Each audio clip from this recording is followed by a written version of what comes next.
Hello, hello. All right. I'm excited. Okay. So it's the first day of our daily November writing jog. It's going to be very exciting. Maybe not today. Maybe the first day is a slog through the jog. I don't know. We'll figure it out. I have a good handful of pages uh, up for sharing. I'm excited to I'll probably do a few hours today, more than 1 hour. That's going to be fun to do. Um, and I'm trying out dual dual casting, I think is what they call it in Streamlabs. So that's gonna be a whole other thing too. So I got one on Twitch and I got one on YouTube. YouTube should be the vertical output. This will be a new experience for me. Um, we did a test a couple days. I did a test a couple days ago, and we saw that it wasn't capturing the recording after the fact. So that's another reason why I have it going on YouTube, because YouTube holds on to the video for a little bit longer. But hello and welcome to Pantheon Arts' daily November writing jog. It'll be fun. It'll be fun. Um, let's see. I have the image that I have pulled up right now. It's a little small on mine. I think it's a bit bigger on yours. Um, maybe not the mobile. It's um some context first is basically what I'm trying to get at. So, National Novel Writing Month had been around for about 25 years. And this year in March, they shut down. And it kind of sucks for a lot of folks that are still, like November is the writing month. That's when folks get things, that's when they do their 50,000 words. Um, I'm also a part of World Anvil and their community, and they do Novelember. I've been a little invested in some other things, so I didn't really get an opportunity to see that until pretty much today when I was getting set up. So, what we're going to do today is we're going to start a journey to write 50,000 words, hopefully finish a novel in the next 30 days. And any of y'all that join me today or any other day in the journey, Nicholas, the director of Pantheon Arts Community Storytelling, by the way. So nice to meet y'all. Pass us some notes. We have a nice little section there in the bottom right corner, so that if you want to be able to leave us any notes or anything, you can. But we got handy little journal here. This guy right here has got it's got content from a while ago that I'm kind of resurfacing, but my journey today, starting for not National Novel Writing Month, or what used to be National Novel Writing Month, is to work on our Isle of Tana story. So we tried a Kickstarter a a few months back, a couple months back now, and it didn't go so well. We had a lot to learn. We didn't know about a pre-launch, a whole lot of context, even though we did a whole bunch of good research. Um, but that's how you learn, is by making mistakes. And so we're learning that we need to show that we're building the content first and not just say, hey, we're going to do this. So here we are sharing that process with you. So the Isle of Tana is it's we're hoping that it's going to be a 5-part series by the time we're done with it, and it involves anthropomorphized versions of our cats, my partner cat, and our 3 cats. Lucius, Starlet, and Morgana are all kind of main characters of the story, and then there's a few other catfolk characters that fill it in, and then some human characters to, ground it out a bit for folks to connect it with it a bit more. Um, it's been a journey figuring out what steps to take to get started on this, because we're trying to do it a little differently. We're trying to do it as a community publishing group. So what that means is that even though I'm writing the stories, or our team is writing the stories in some senses, we're hoping to make the Isle of Tana and all of the stories that stem from that a more collaborative and community focused effort. So if there is anything that is published, other contributors to the wiki, for uh, in a more a simple way to explain it, anybody who contributes to the wiki um, gets an opportunity to be published when we publish the books, and we would communicate and collaborate and make edits and proofread and etc. And but for now, it starts with me filling in the world and stemming it in and giving it a good foundation to build from. Um, that's kind of what our first year is as a nonprofit, is building our foundation so that we can support other folks in the future. So this is our first seed for that, and let's get started. I've been writing the stories that connect to this story for a while, for a long while. This journal is one of a couple. It's not as many as there should be, truth be told, but it's this like very sorrowful thing to talk about for me right now, and it's a big reason why I feel like I want to do this. It's not just about me, it's also about helping other people write their stories and connect to their inner creator. And maybe I'm here to be able to be that person. I believe NaNoWriMo had ambassadors that would lead a community or a group of people to finish their 50,000 words. So I'm hoping I can maybe do a little bit of something like that through this live stream process every single day, right? And keep counting my word count up here for now. Hopefully we'll get something on the overlay. My partner, Kat, is in class right now, like during the term, not like literally right now, but I don't know. It's a lot. It's a lot to run a nonprofit and also be in school. So we're juggling with it how we can, and I do a lot of the juggling. Try to make them not chainsaws. But so this story, it sucks really, because I had like 500,000 words, probably more than that, a litany of worlds. I was in the process of getting all of the pockets of data into one pocket of data so that I can extract it. And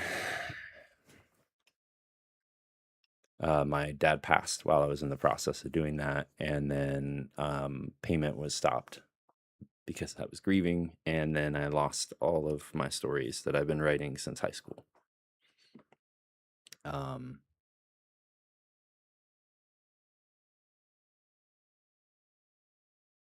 And it's hard to admit that.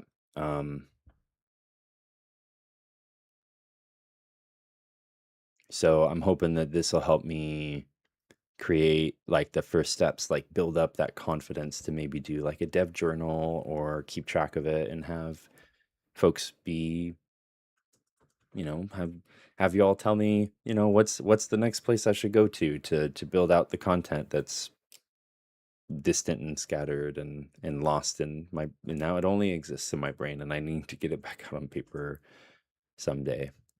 So I'm asking y'all for help, help me figure out where to go with that. But we got to start with this. So let's get some music going. And we're using Chill Hop today. It's royalty free, so that's going to be handy. That's going to be nice. Probably won't use it for every single day because I only have a limited collection of stuff that I can listen to. So yeah. We're going to put this down. And this isn't the only thing we're doing this month for writing sprints and connecting with the community like that. We're also going to be, oh, that's still very loud. My goodness. There we go. I'll put it down on your guys' side too.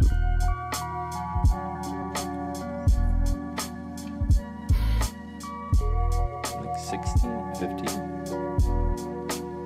Yeah, 50 is probably right. There we go.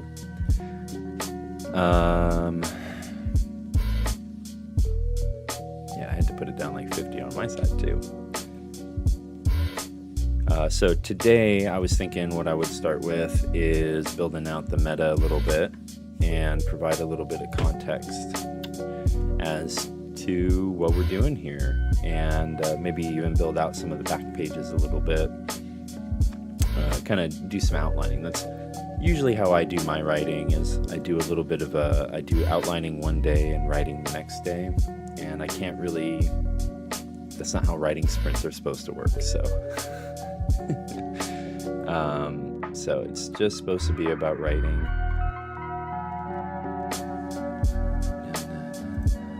Okay, that looks good. Okay, so I do have another world in World Anvil that I have built out for an actual play that we have in the banks for one day. One day is really the only time that we can say that we can do it, because there's just so many other things going on. It's really I want to do more, I want to do more creation. I want to do more work with the community. But I'm only one person, and it's hard. It's hard right now, especially. That's why we want to get out there and vote on the 4th. That's important. Oh my goodness. There was just an update to World Anvil, so I'm having a hard time navigating the little side page I have open here.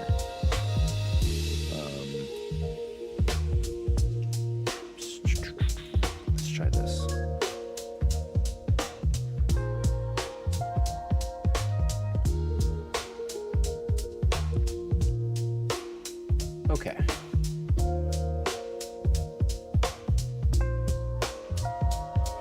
So we have the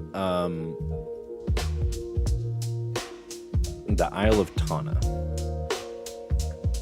The Isle of Tana is a desertous island. Still feeling like this is a bit too loud.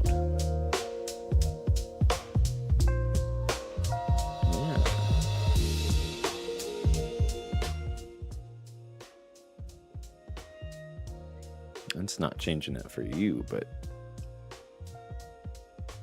if it's as loud as it is for me, oh buddy, it's probably really loud for you.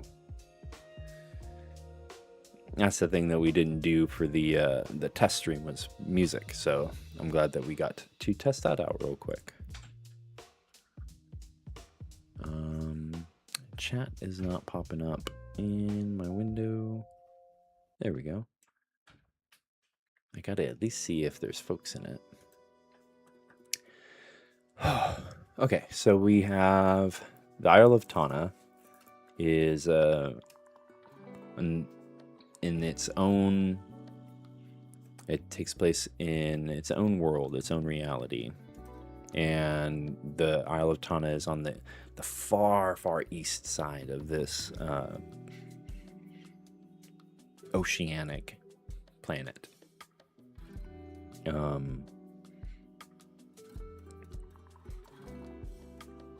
Earth-like in some ways, probably, but there's this, like, I don't know, it's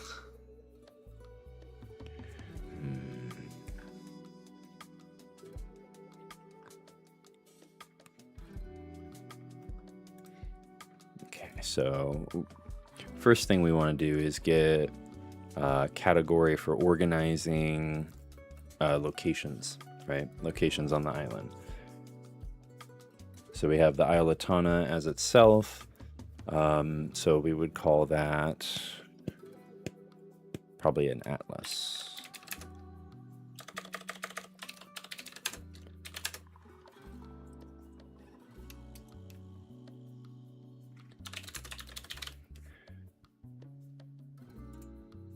And eventually we'll probably expand that category out to include more than just that one island, right? Because if it's a world full of islands, we're gonna talk about more than one eventually, but we want to focus, just on the one space, because even this one space is going to be massive in some respects. Even though it's one of the smaller islands in all of the islands on the realm. So that Isle of Tana, we have the Atlas of the Isle, and then we have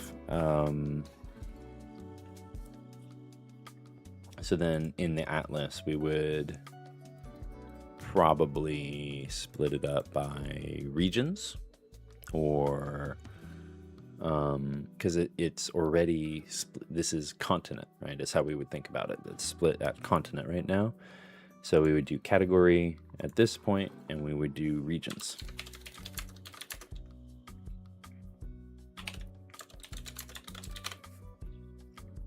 Now, I'm saying regions of the Isle. I'm saying regions of the Isle instead of regions of Tana because it's the Isle itself is named after a historical figure named Tana. So eventually we're going to have to get into that. Did you mean Tana the person or Tana the Isle? And that'll be a fun, I believe the word for that is disambiguation, right? In the wikis. So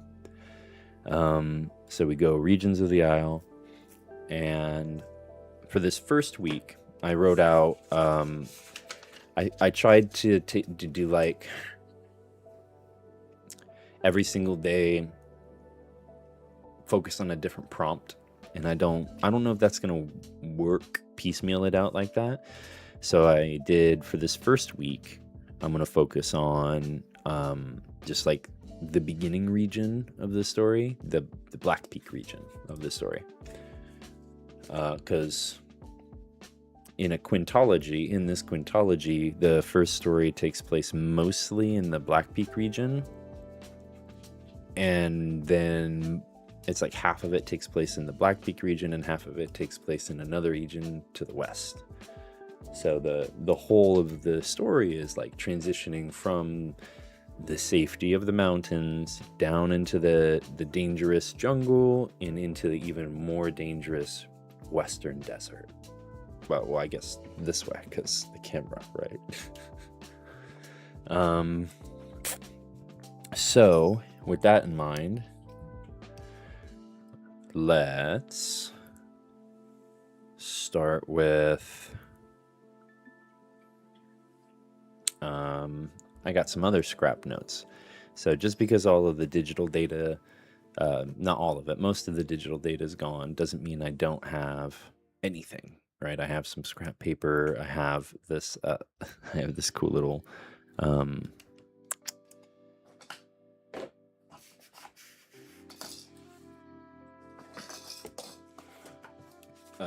treasure chest of lore. So it's all like scrap paper and notes and stuff like that. And I don't know, some of it I had just gotten done transferring right before it all fell to ruin, but anyways, so focusing on Black Peak today. Black Peak's a pretty expansive region. If we talk about it in just the instance of like the kingdom, it's probably one of the largest on the island. So we have a lot of spaces to fill out. But if we're talking about it just the context of the town or just the context of the mountain itself, it's a little bit smaller. So since this is the Atlas, let's do all three sections of the mountain. attached to the Black Peak Mountain Range.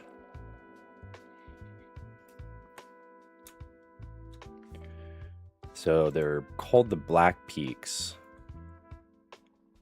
Ooh, you're not organizing properly. Okay.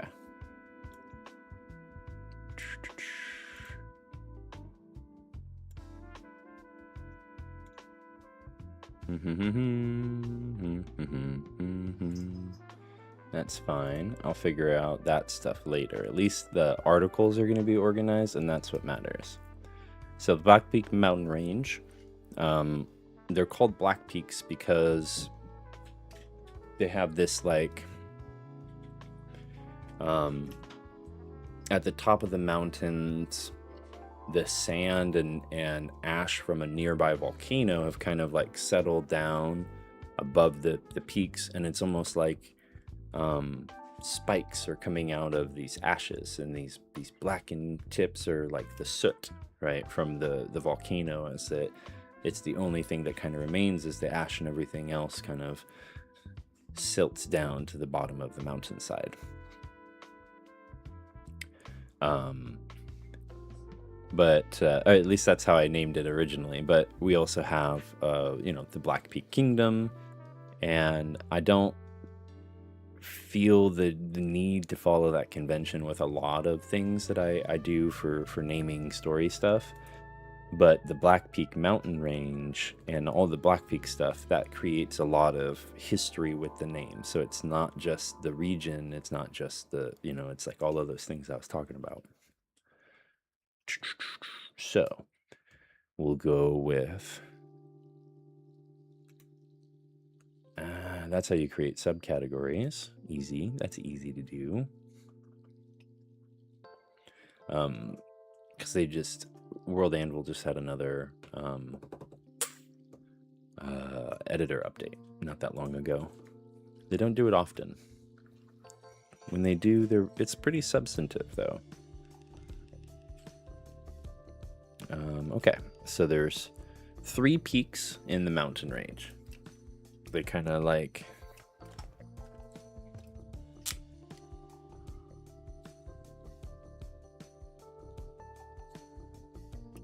peak like that. So the middle one is a little bit less than the further one, and the region where the kingdom is of course near the top of the tallest one. And then a little bit further away is a little bit further away is the volcano, and that's not to scale. So boop boop boop, we go.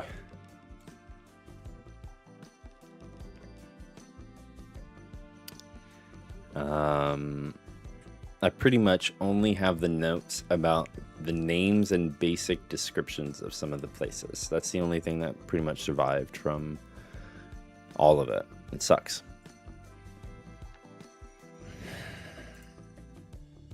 So we have the 3 sections. We have the helm of the Black Peaks, which is the tallest of the mountains. Oh, okay. Well, if you click out, you lose what you had in there. That's good to know. Boop. And then we get another category, another subcategory. Then the middle one is the horn of the Dragon King. So the horn of the Dragon King. That comes into play in, I believe, my draft of it was in the 3rd story.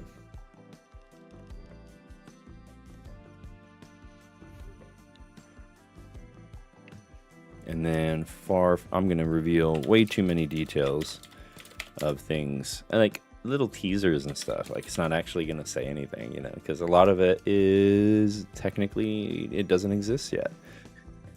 So the far-flung thing would be this furthest one, the small one.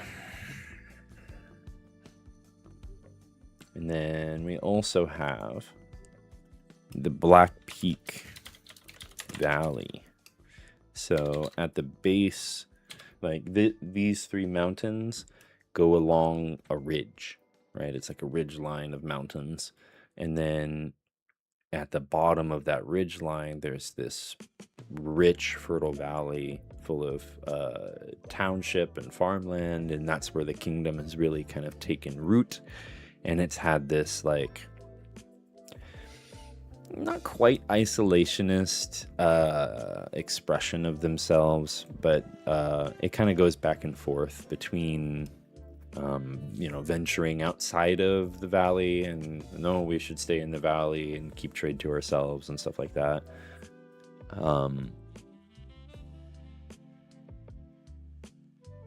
But that's where the core of the city really takes place, is in the valley itself.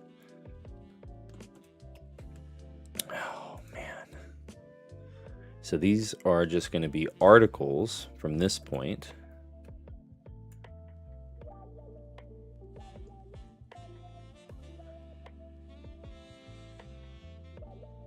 Okay.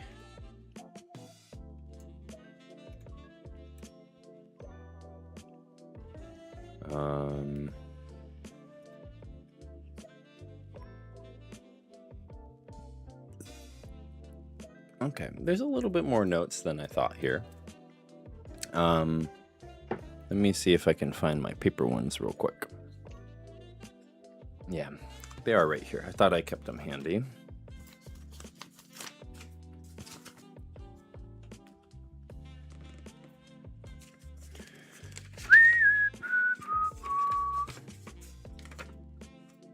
Oh, that's a draft of the locations of the islands. Yeah, if you want to open the door, that's okay. Are you sure? Yeah, I mean, it depends on how loud Mom's TV is, really. I don't think it's really that loud. Okay, well then go ahead and open it. It's really warm in here. Yeah, it is. It's pretty toasty.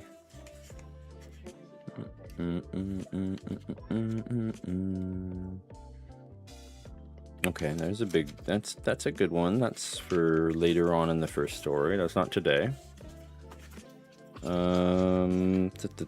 Same thing. It's just the other page of that note. There we go. There's a one I was looking for. Here we go. That's modules. That's for when we make it into a tabletop story. Okay.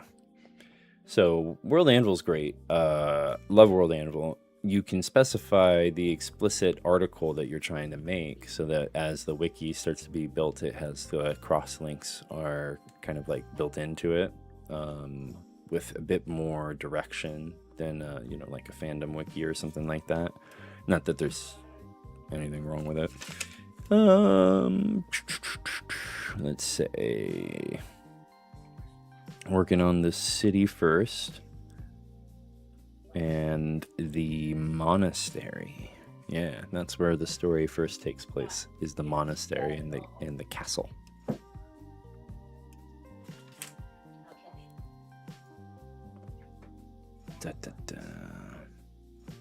But some of that's more of a culture thing, and that doesn't go in the valley. Some of that goes at the helm.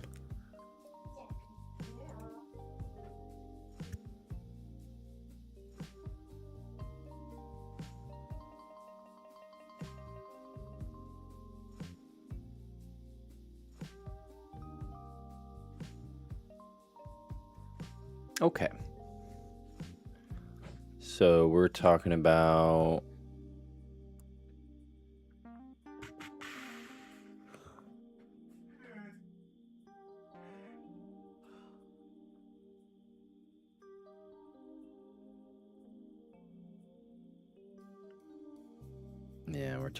the helm.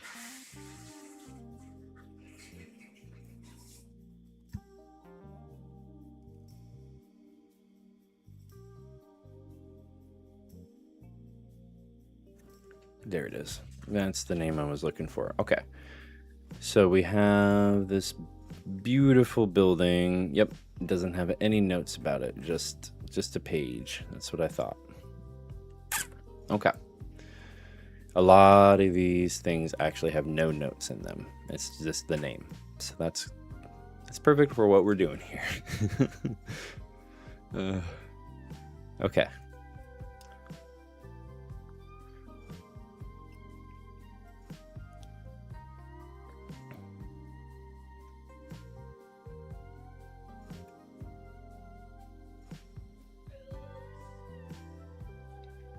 So this would be either a building or a settlement. It would probably be a building. All right, so the story will start outside of a prologue, naturally, at this place called the Ashram of the Golden Scale. Oh, I didn't catch the first part. Okay, I guess you don't want to write that word. So the Golden Scale is a double entendre. It's this representation of spoiler. A lot of it comes from the Golden Scale representation comes from their worship of a gold dragon. So the Golden Scale is the dragon's gold scale, and they literally have a scale that they worship, like part of the dragon, not like a measurement scale. I was able to write a good chunk of the story up to that point for the last part of my writing program at PSU, and I've been itching to continue it ever since. And I realized that it was a great entry point into all of this stuff that I've been writing and working on for years and years. So, let's do. We're going to do some basic descriptions and at least get some articles in today. Okay.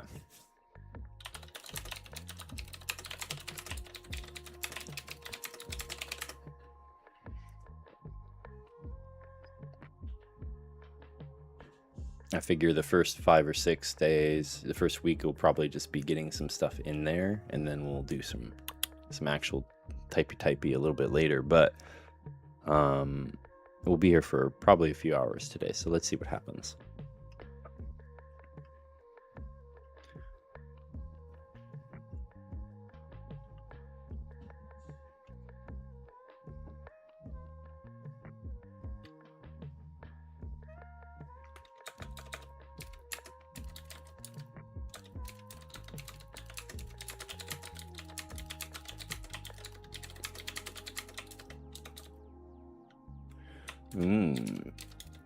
So check this out. So now this article's already open, and I can't really do anything about that unless I finish it.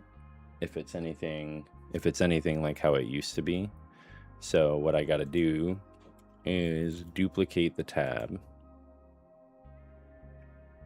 Looks like it keeps it in the new one, so that's really cool.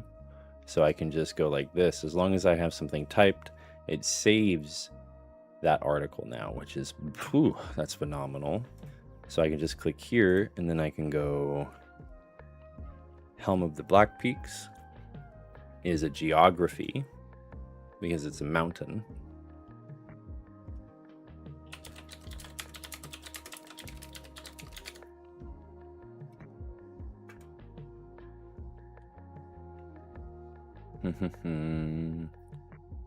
Cool. And they even have little different symbols to show that it's a different article now. I love that. Awesome. Okay. So Helm of the Black Peaks.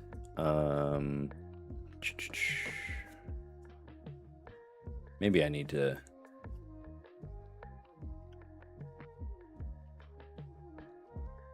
just be quiet so y'all can focus on listening to the music. If you have any questions or anything, pass on some notes.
Howdy, howdy. Welcome to the stream. We're doing a daily November writing jog. Feel free to listen to some music and do some writing with us.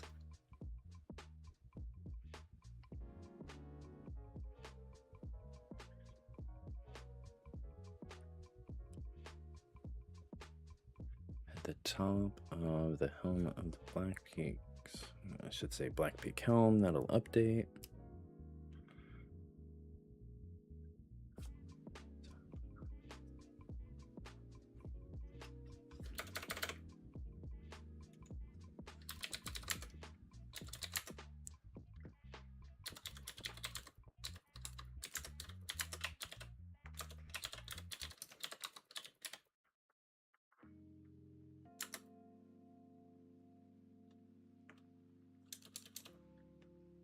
Oh man, I forgot how I spelled it.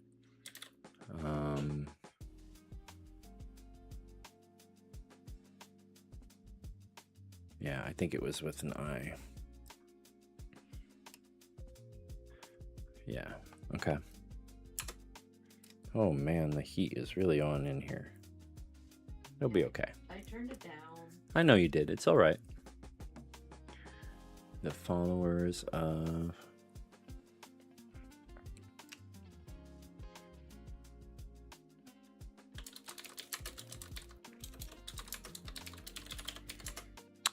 We'll probably come back and edit some of this. I'm just getting some basic information for each of the pages, and then we can always come back and unfold things later. 50,000 words of raw content is not the same as a 50,000 word novel, but our goal is 50,000 words all the same. And either way, we're going to get some good content out of it. So...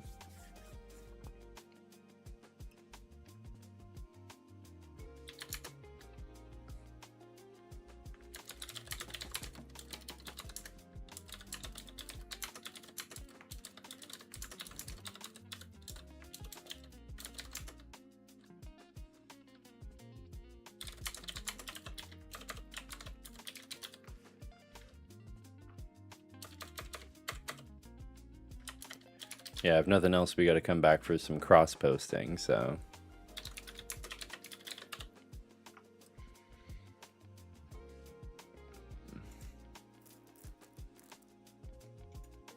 I'm going to do Black Peak Valley. Na na na na na na na. I'm not a fan of it not going where it should be, because I feel like I'm in the right art space, but I must be pushing the wrong button to get the article to go where it needs to go.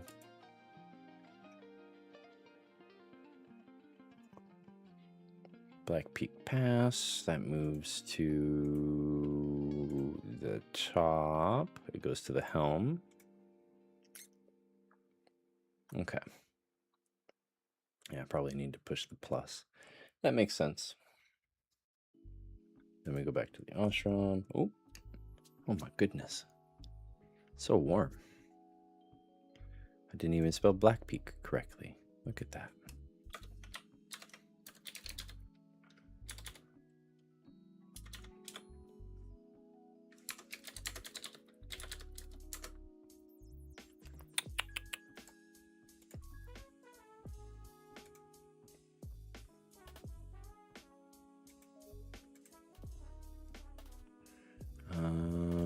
Let's see.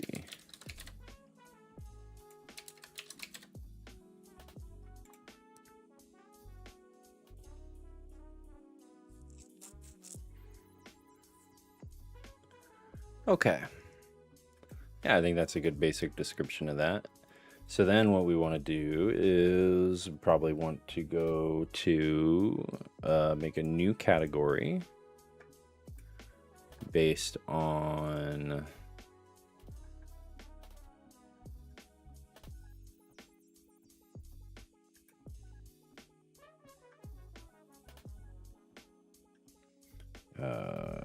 an encyclopedia.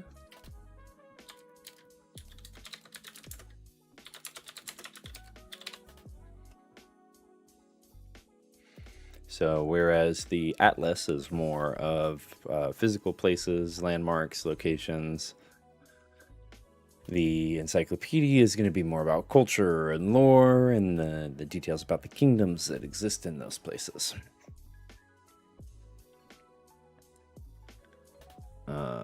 So we want a few categories underneath that.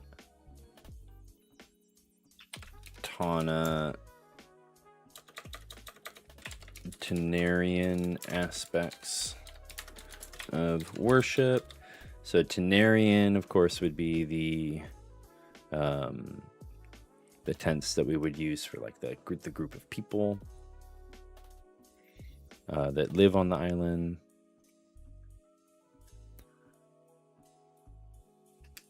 Where'd you go?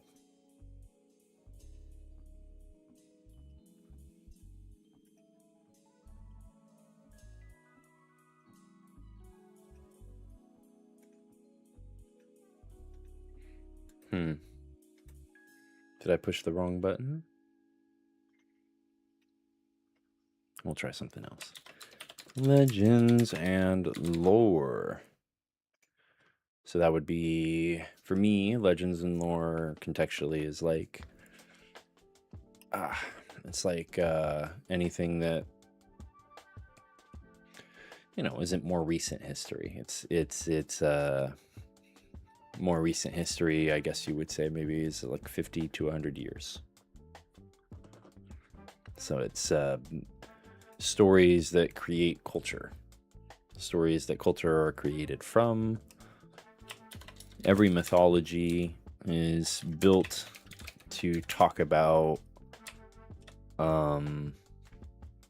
like, it's built to scare people, more or less. It's built to teach morals and lessons, fantasy especially, right? Aesop and his fables.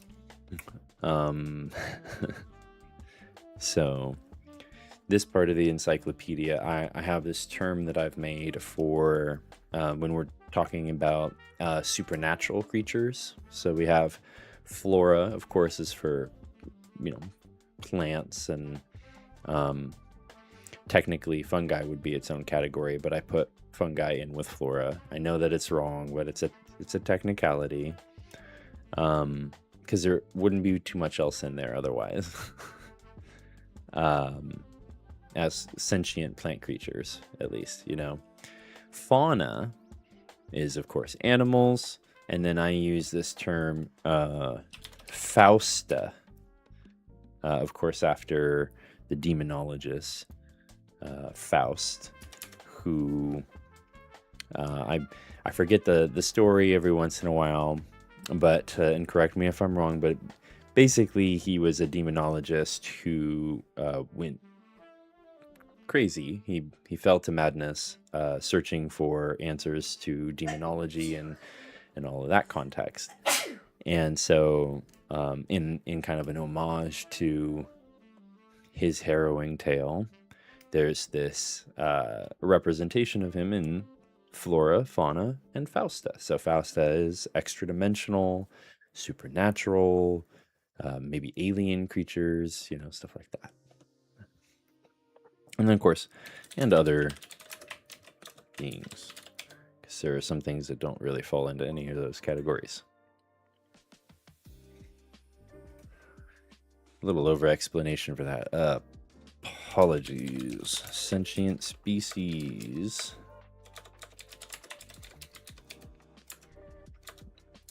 Ethnicities and cultures.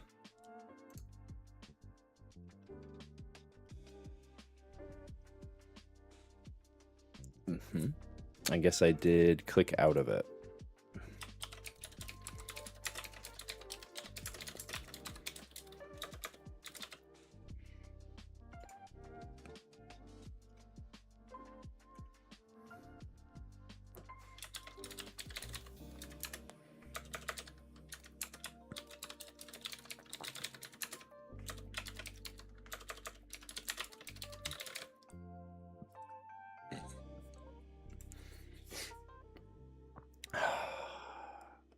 Okay.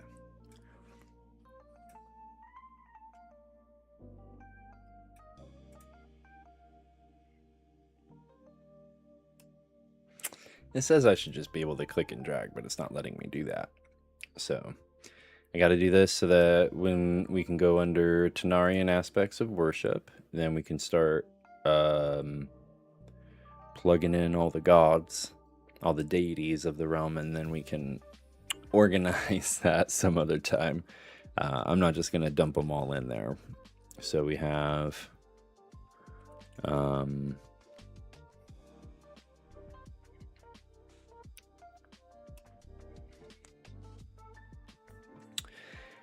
there's 3 different categories. So this is fun because working on this is figuring out what I can share and what I can't share at the same time, right? Because any mystery, any horror story, and ultimately dark fantasy is some revelation of a horror story. It has to have mystery. It has to have a question that you as the reader don't understand. So to some degree, I need to lie to you. I can't show you everything that I'm going to be writing, which that's irksome, of course.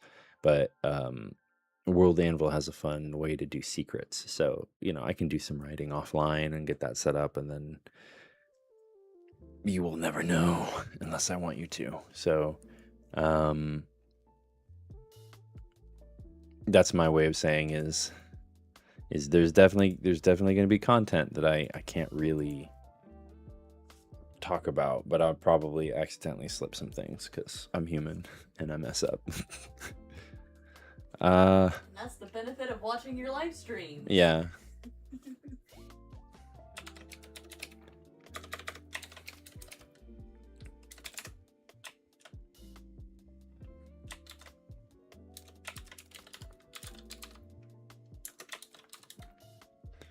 I believe it was more than a trio. I believe it was a group of 4. Tana's Wayfinder party is what we can call it. So there's this, one of the legends of the story revolves around Tana. Oh, I might just take the headset off because that's rough. Give me a sec. Oh my goodness.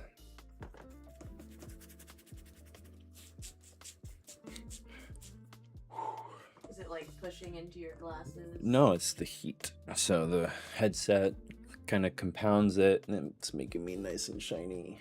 You can open the window. Yeah, did you turn the heater off? I didn't turn it off. Okay, well, if we're opening the window, we better turn the heater off. Okay. And then I would also ask that we can get the light turned off too. Uno mas. Not that one, or we can't turn that one off. No, turn this light off because I have the key light. Okay. Let's start with me. You have your own key light. Is that okay? That's not me being assumptive. That might be okay. If it's not, we can turn that on for sure. Yeah, let me try it. Or do you want to just try that one first? That one first? That's yeah, okay too? Yeah, try this one first. If it Okay. doesn't work for you, then I'll try my Sounds good. light. Yeah, super low key.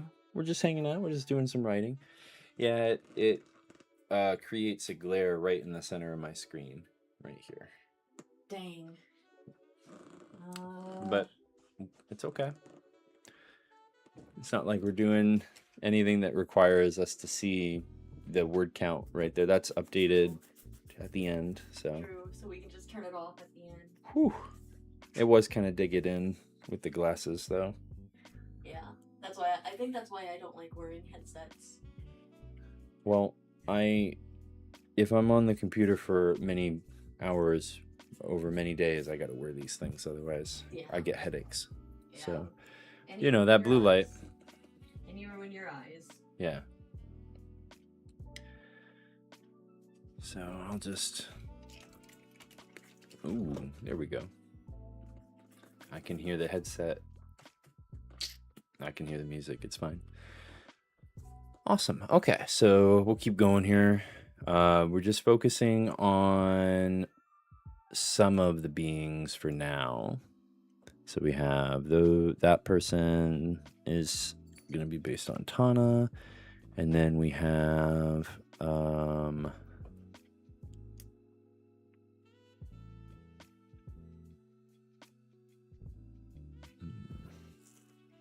don't think the name would be known yet, but people of the realm would need something to refer to. So I guess it would be known.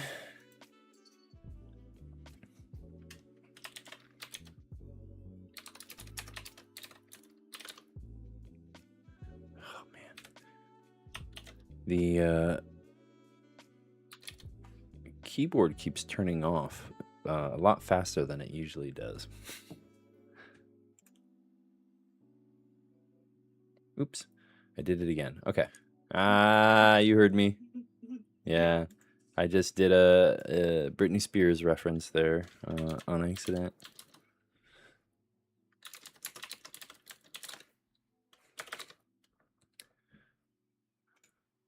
Awesome.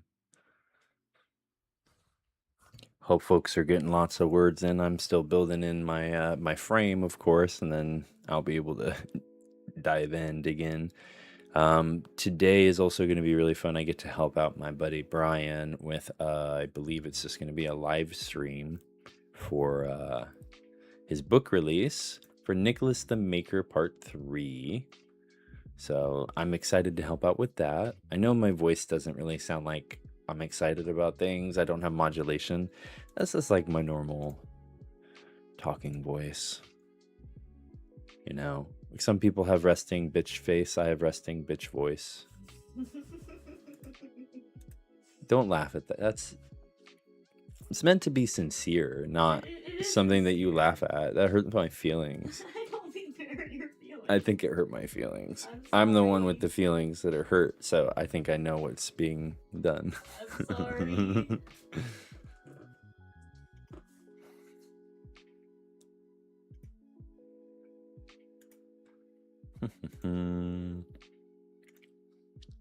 All right, that is what it's supposed to be doing. All right, so we have 7 gods. Yeah, 7 gods that are part of the Hazoran Combine. That's how that word is pronounced. Hoxorian, Hazorian Combine. The one that we need to worry about right now is Gildegrim. Unplug this. It's in the way.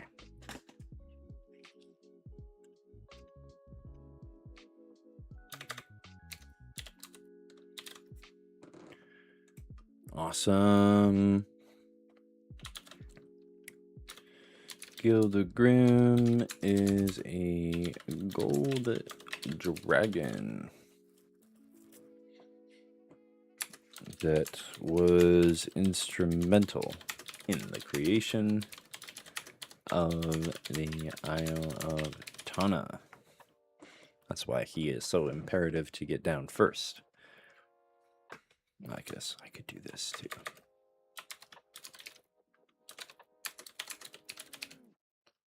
Nope, don't have an article for that. So we would go like this. Boop. Boop.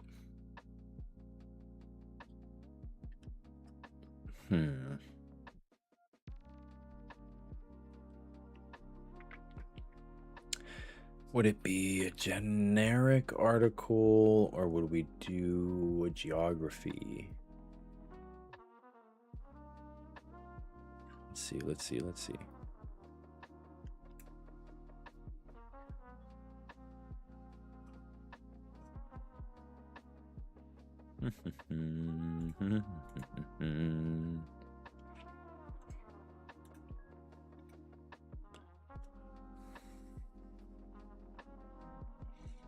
I think that it would be...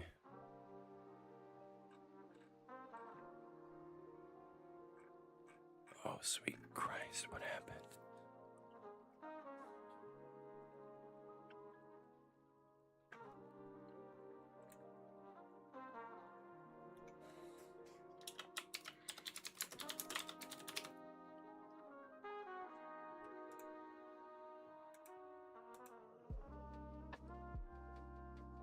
Okay, so there's Another island that that we're talking about today a little bit, I suppose, and that's Haven Island. And I won't go into too much detail about that, but that is the island that the story kind of started at. I'm working on another video where I'm talking about, or I'm going to talk about the kind of the story behind the story. I'm hoping to get that done by the end of this first week. I was hoping to get it done before today, but it's really tricky doing as many things as we do. You know, we're helping out with Portland Retro Gaming Expo, and we helped out with Geek Week.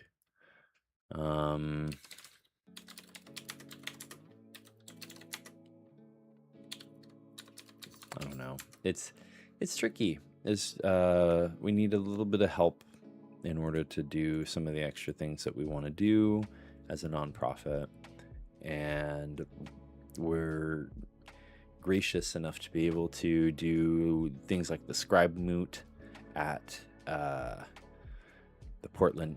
I always forget the order of if it's the International or the Portland International, and it's the Northwest Portland Hostel is the best way to say it, and cafe. They host us on the second and fourth Mondays, and it looks like we're gonna get another location for that pretty soon. So that's pretty cool. We'll get to do something like this in person at other places very soon.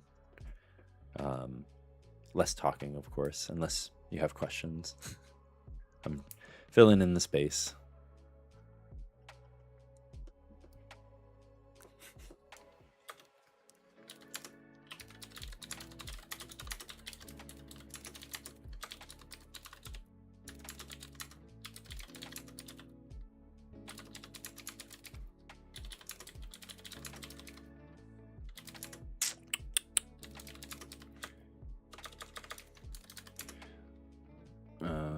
That's done.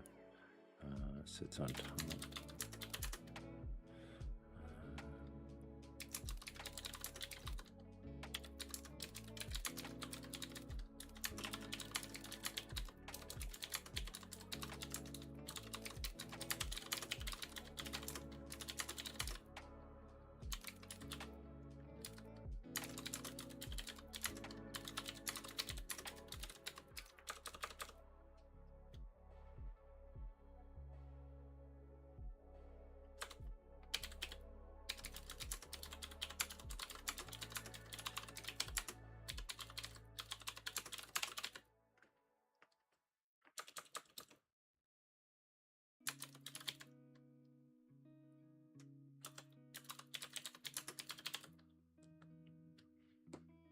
Yeah, that sounds good.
Lurking below and within the murky surface of the Oletana, far away from the sun-kissed shores.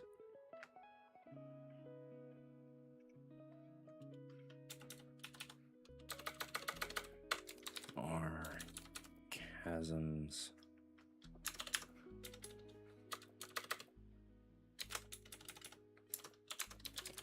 Channels of darkness. Carved by magma.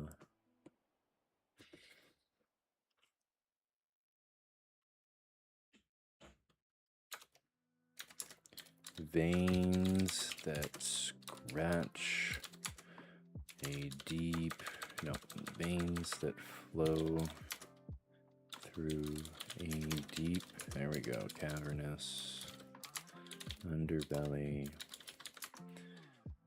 that stirs the scratching of those who are also tied to that same darkness.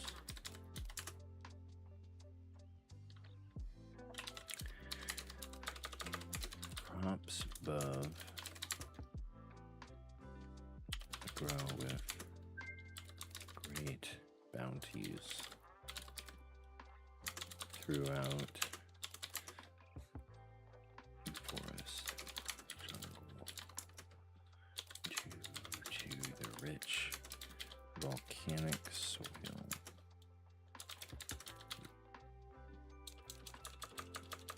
Topsoil.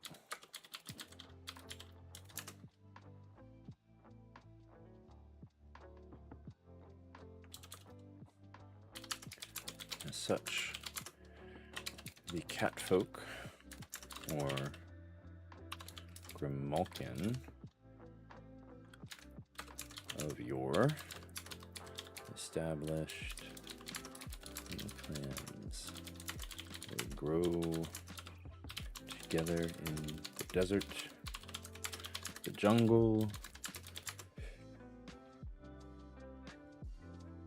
and with the other folks that come to inhabit.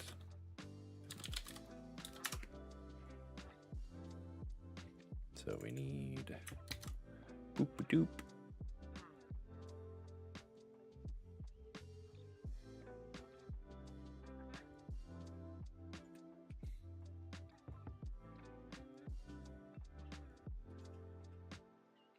Well, it won't let me do that, so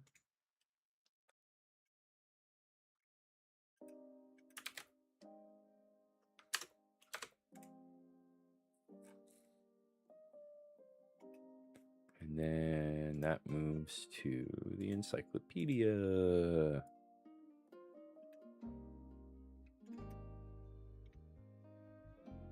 Ba-ding! Excellent. Okay, back to the atlas. Do like a line break. Probably don't need that space. Boop boo boop boop boop boo. Okay.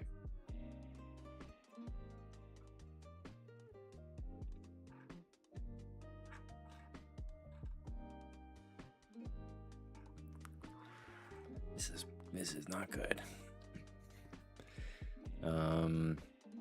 I found the page with all of the description notes, so that's something I could just copy paste, but that doesn't feel like it would go towards the word count, you know what I mean? That doesn't feel right.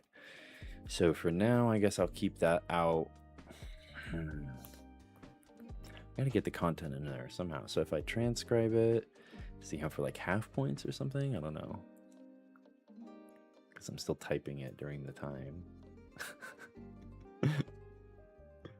I'm not trying to be disingenuous. Oh, so the cool thing about this too is that as we get pages done, these categories and these pages should start popping up, and you can refer back to them later and then check out the wiki with us. So that's really cool. The Isle of Tana page is also set up with our Patreon. So if you wanted to become a patron and give us some donations, it is tax deductible, as we are a registered nonprofit in the state of Oregon. We have a Discord, which is open as of today. It is a digital commune, so it's artists and artists connecting, and then as you can see, it also has our Twitch when we're live on there. So it's already that's probably the viewer that we have as myself through there, but haha, or even Twitch itself, but that's all right. It's for posterity as much as it is for connecting with folks. So and then if you would like to, participate a little bit more, you can join our community hub on World Anvil, and that allows you to join the World Anvil community, leave comments, and give us likes on articles and stuff like that. So very cool. I need to make one of them group accessible though. See, it's a good thing we checked. It's a good thing we checked. Okay. So let's get this tag in here first.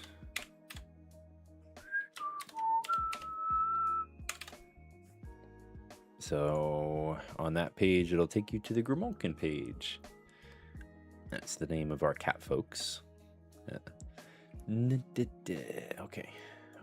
So we want to go.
There we go.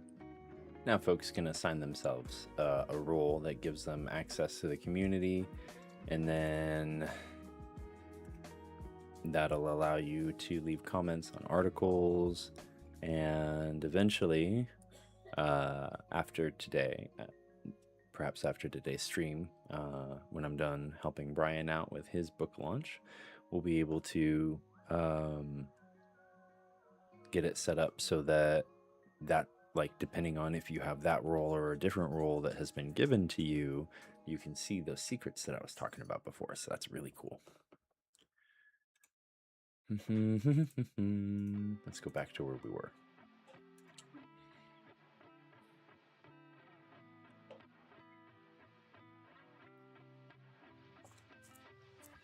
So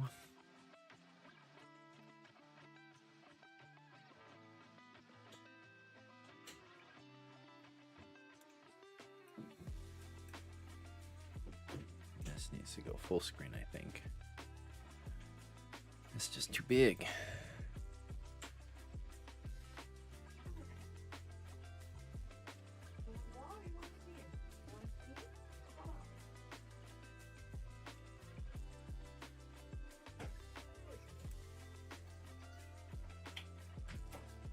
You didn't want to go out.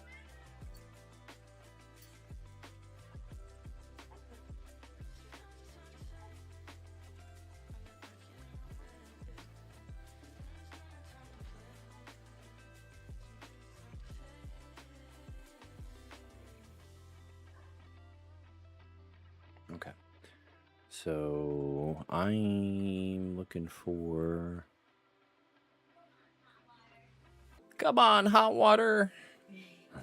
Mom in the background. Where did all of those other categories go?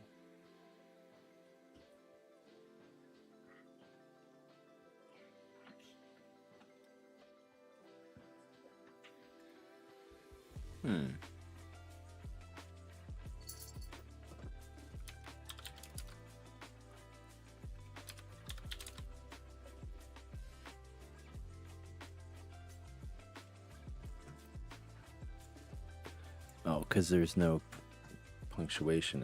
It really is just raw content. That's great. That's great. I can make it work. It's okay. Hey, at least it's not gone.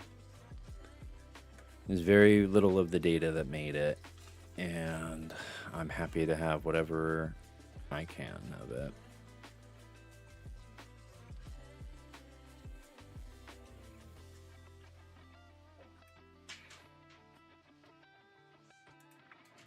So this page will be like all the links, right? It's gonna be all the links, and then we're gonna do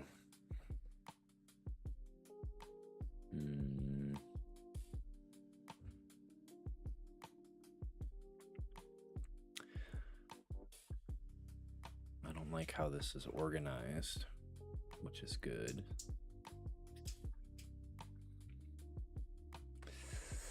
Let's start from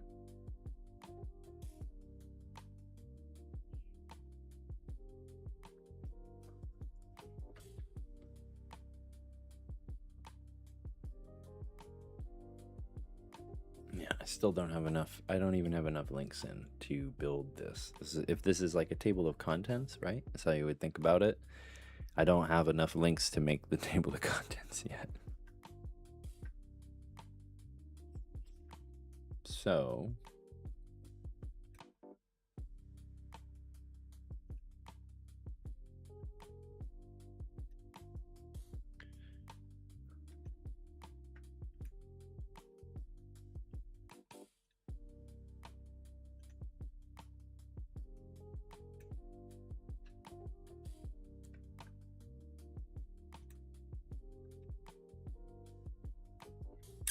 let's go back.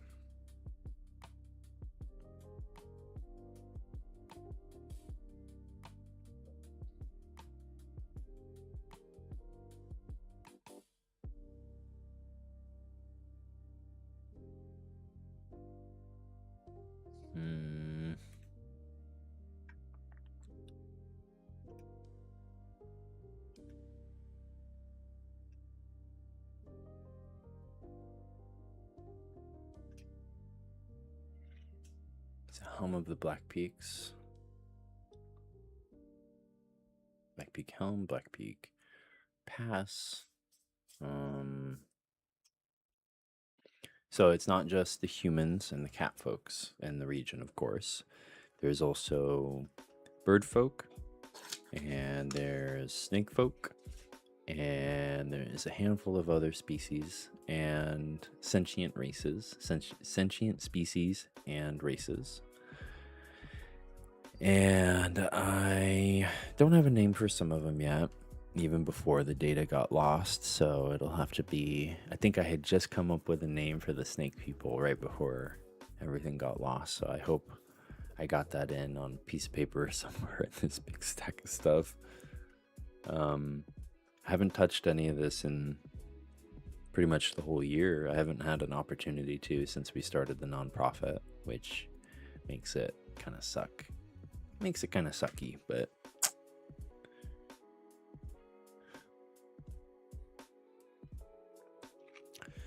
so there's also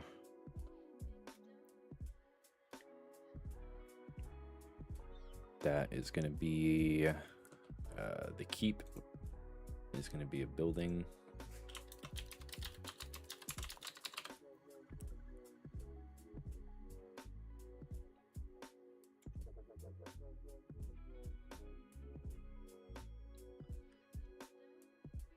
And then there's probably I would consider that to be its own thing.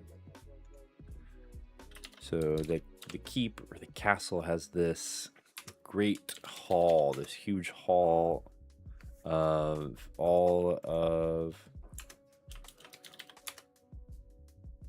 the kings and queens that have come before. Carved in stone busts at least. I don't quite have that imagined or pictured out yet. Um,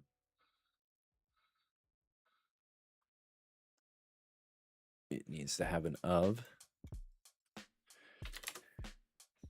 I do have a scene with one of the characters written out where it kind of talks about it a little bit, but it's definitely not the full picture.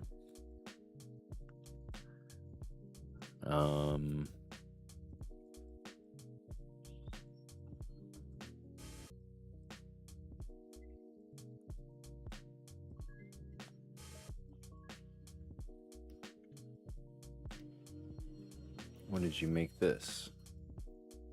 Is that a road or a tunnel?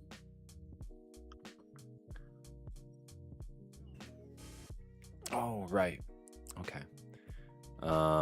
So then there's also this thing. That's a settlement.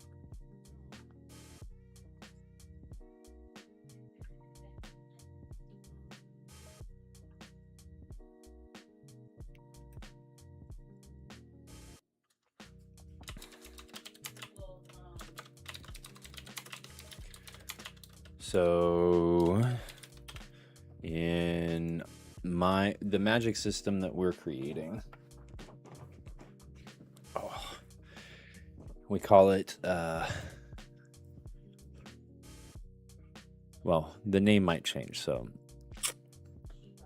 there's 6 elements, technically 8, but 2 of them are present in more than one sphere. So there's 2 different spheres, and the 2 spheres interlock, and in that space where they kind of create a Venn diagram, those 2 elements are shared.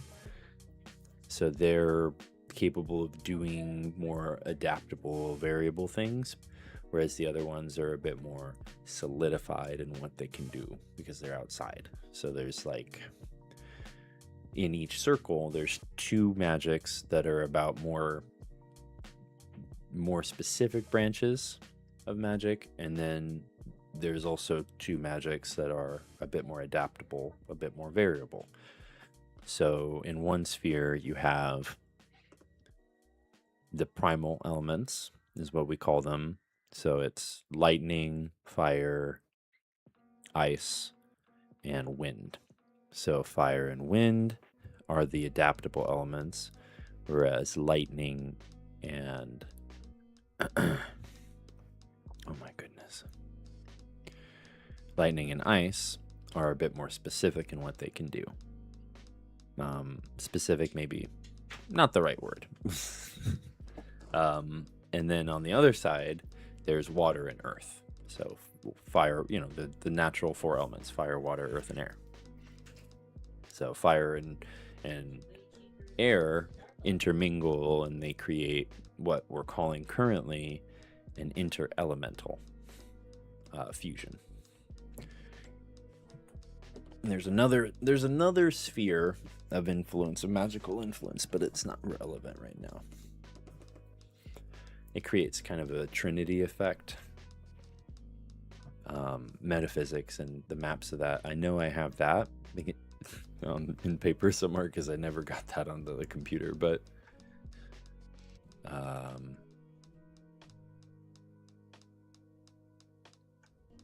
yeah.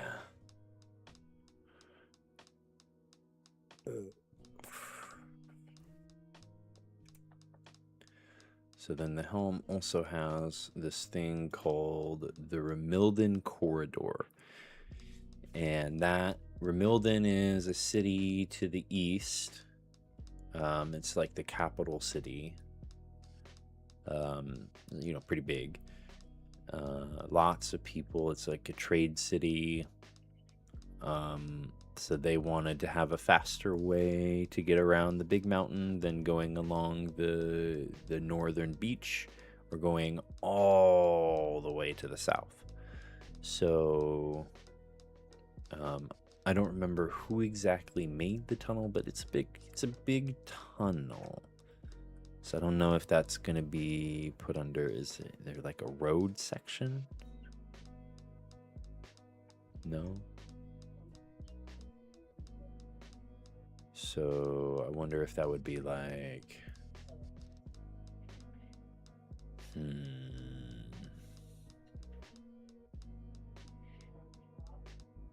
Let's say geography. That feels like we can always copy paste it into something else later. This is going to be Remilden Corridor.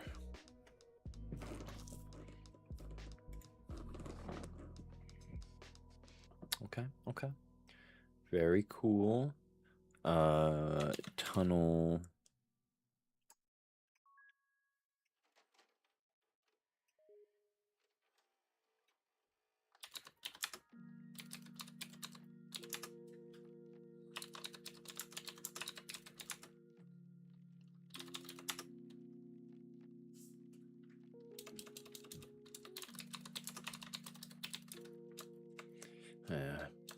That says that someone else is doing it. So tunnel carved west to east.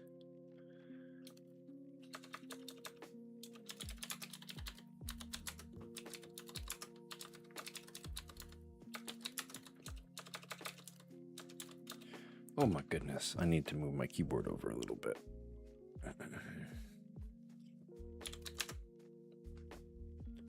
Yeah, there we go. That's a little more comfortable.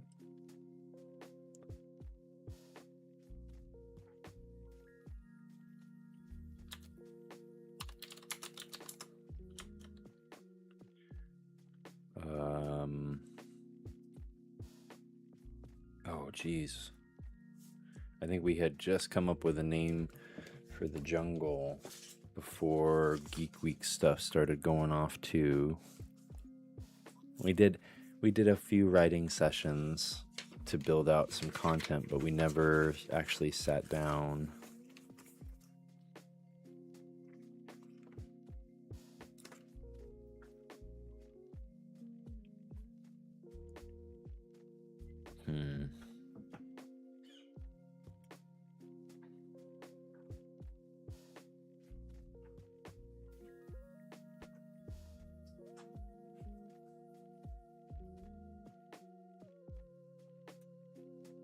I was with Peter.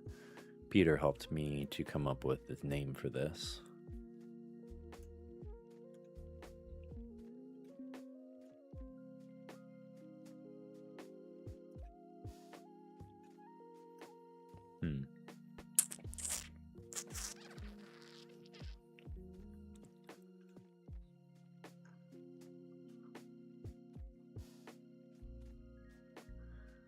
Okay, well,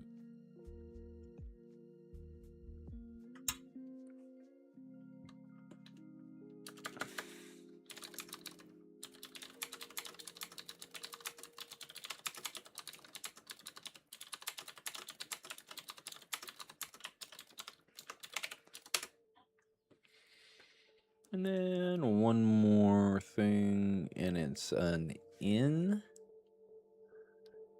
I believe, yeah, the Black Peak Pass Inn.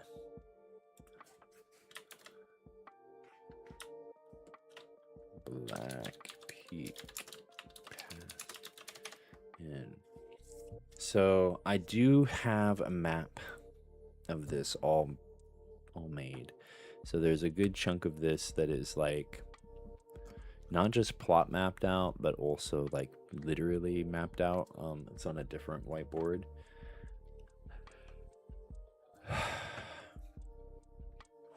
Once I get some of the content down and I have a little bit more, like I can click on an article and I can be like, this thing, I'm gonna get the map uploaded and then I can start cross-linking those things. But I don't think that's a live stream thing. That's more of a background thing. Showing the map, maybe that's a cool live stream thing, but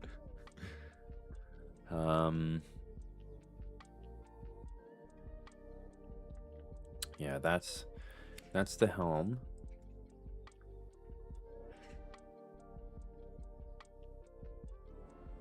At least that's part of the helm.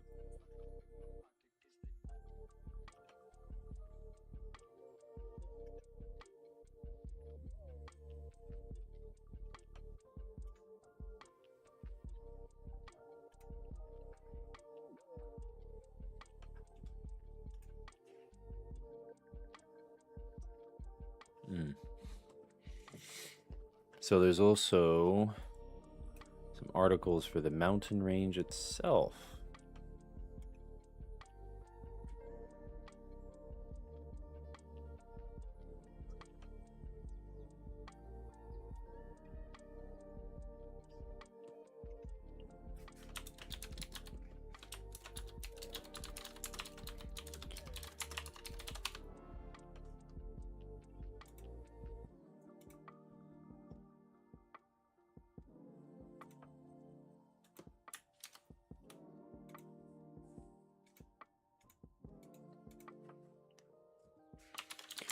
Black Peak Mountains are a mountain range that span the central eastern.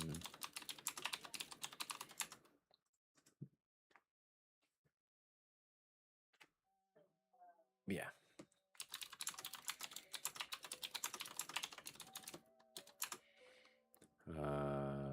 The ridge line of which of the mountains are known run the length of the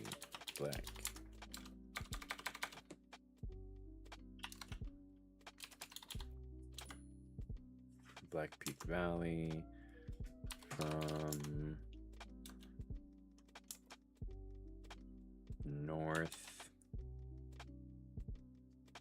east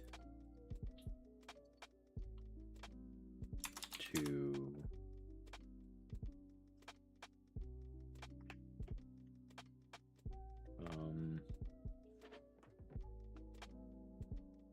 would be west.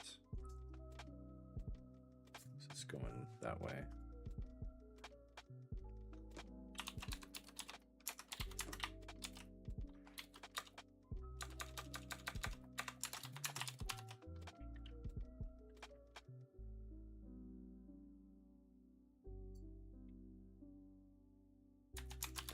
With the valley resting low.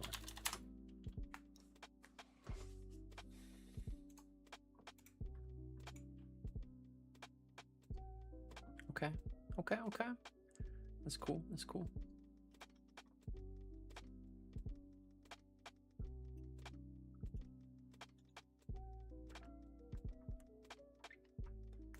Then that should not be in the valley, though. That should be in the mountain range. Oh.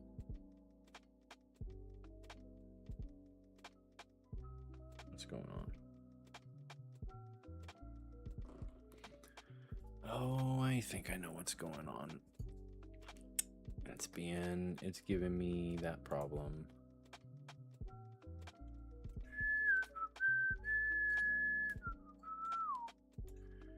Yeah. So some of this stuff, like I said, I'm pulling some of the basic copy of some pages, and then it's like doing this thing where it's forgetting which world I'm in, even though I'm in incognito mode, so it shouldn't be doing that, but I guess it still does, and that's okay. Na.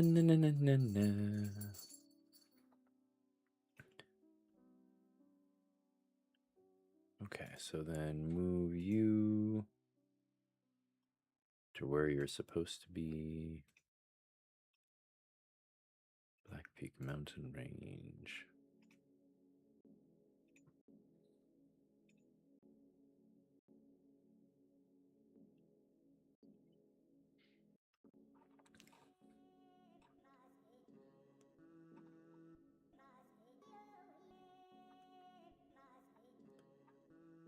I thought it was, yeah, settlement. It's not in alphabetical order. Got it. Black Peak Trading Outpost. So this is an unnamed location so far. It's located on a mesa on the way out of the town. It's like the first place that the party interacts with that's outside of their like ordinary comfort zone.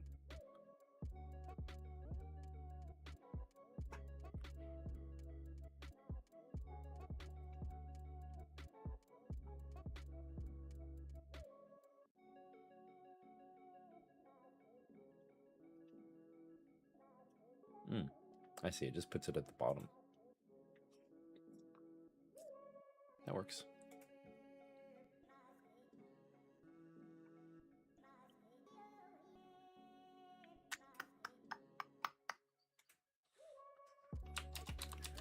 The mesa has a lovely spring.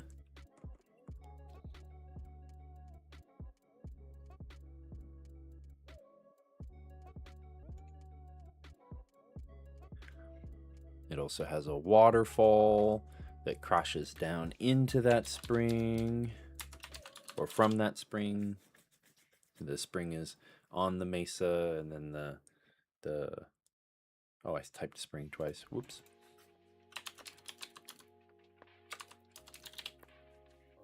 And then the spring fills up like a little lake, and then it flows the water off the edge into a waterfall. So there's another little lake at the bottom of the waterfall as well.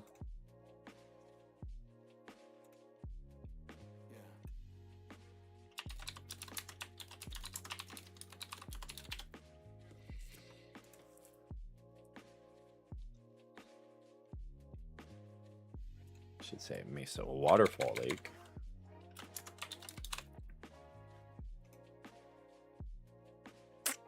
And then as long as the articles themselves are made, as we start to go through them, we can start to cross-reference them, and then it'll fill in the pages even more as we go through. It's kind of like if you've ever played like a Metroid game or a Castlevania game, where as you get more knowledge and more power, you start to go back through old places that you've been, and you can do more with it. That's how I imagine it, at least.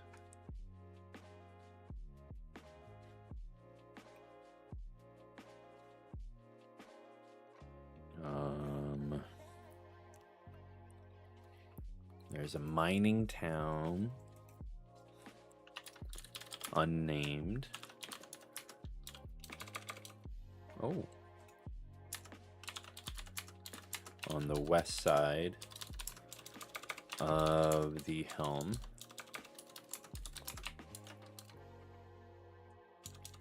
Is it on the...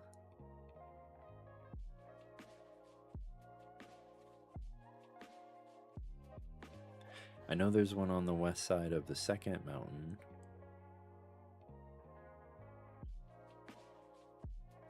The base of the dragon horn. The horn of the Dragon King.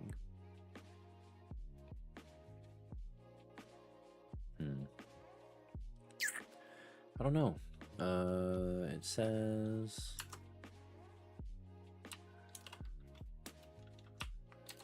I'm just gonna put Mountain 1.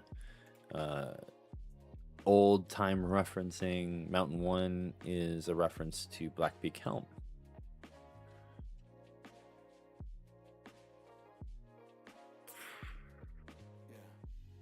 But I'm remembering the map, and I don't remember there being something over there. I remember it being like a...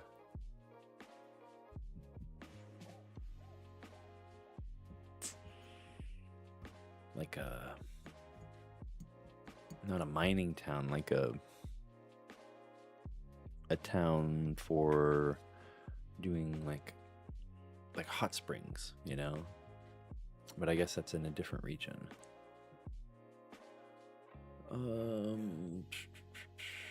What about... I'd say that would... I'd consider that to be a landmark, which falls under building.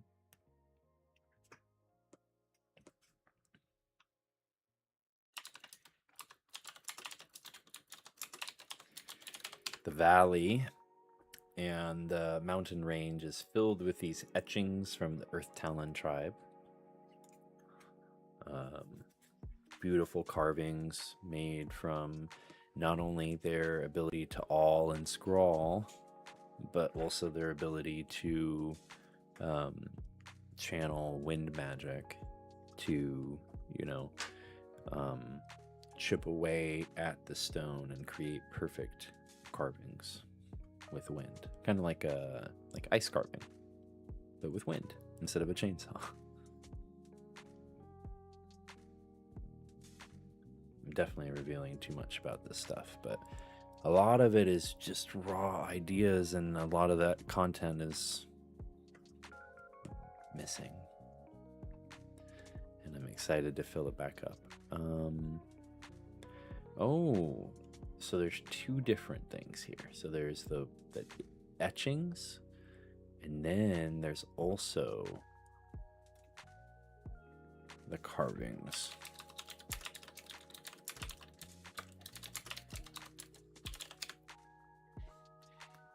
Okay.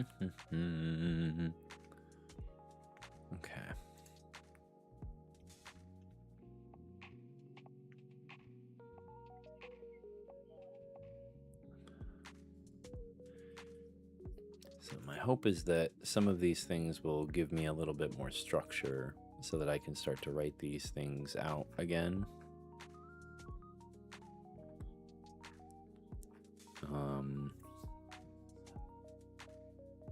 Because just sitting down and being like, okay, go nuts, that's hard. That's like the antithesis of what we're trying to do here. Find the path. I'm working on it. Okay.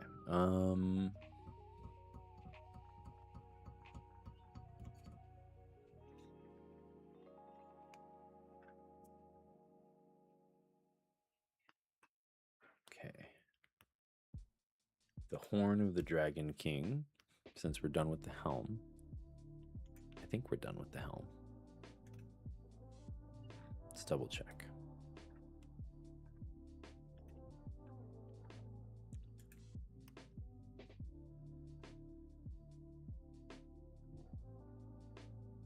Yeah.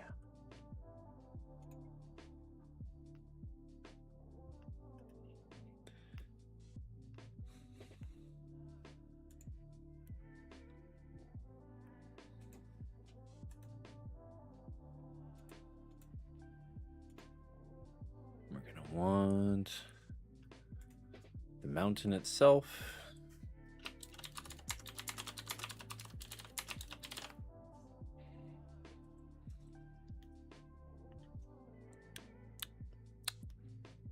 And then we're going to want the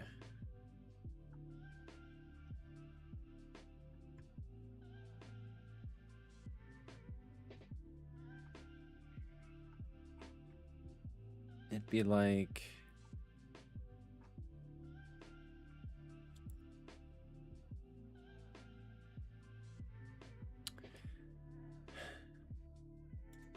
I don't know. I think that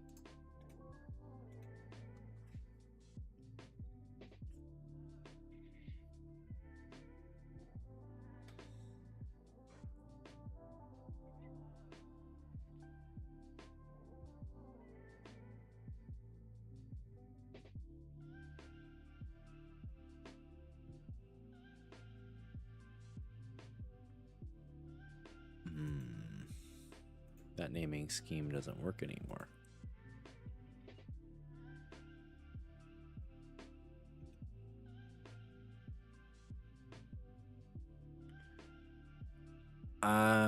That's what I called it. Okay. Gotcha. I think that makes sense.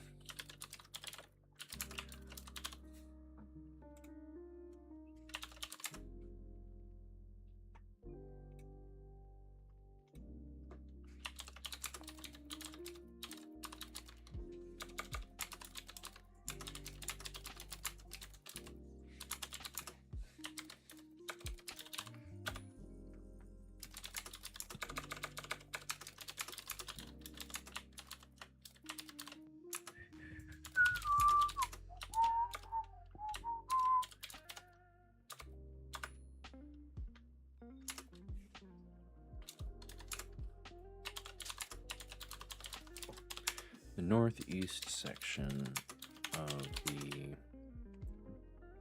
ridge line, the brow, or ridge line, or ridge, is what stretches between the helm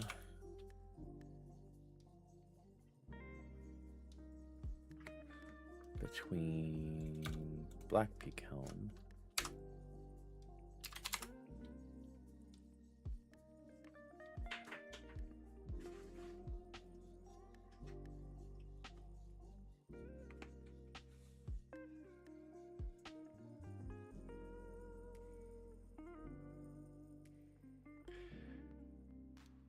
northeast. Gotcha. Okay. Between Black Peak Helm and the horn. Wow. The southwest. Yeah. Connects space between the horn and I don't think I have that one written down yet.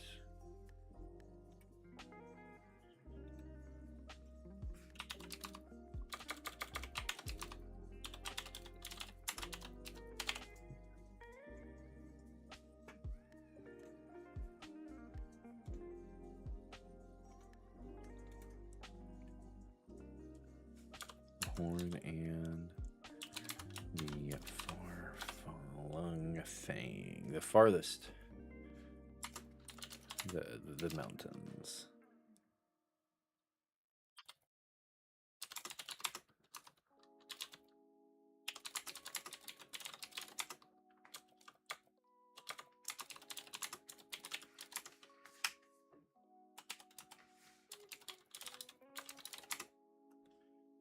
Yummy, yummy. Fruit salad. Yummy, yummy.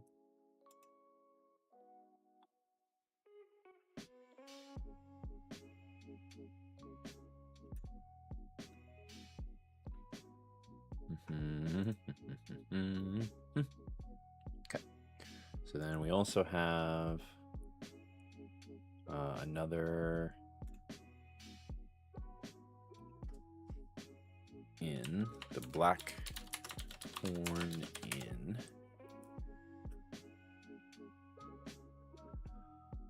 And we have a cave, because this mountain is a little more hollow than the others. It's got some caves, a cavern system.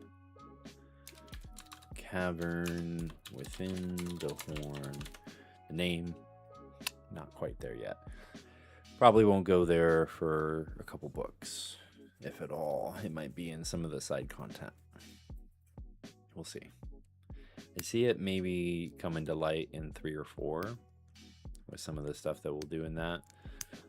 The journey in the first 2 books really encapsulates and focuses on the catfolk tribes, and a lot of that stuff is to the west. So to the west. Stage what? Right. Stage left. Oh my goodness. I'm saying it all backwards. And then there's also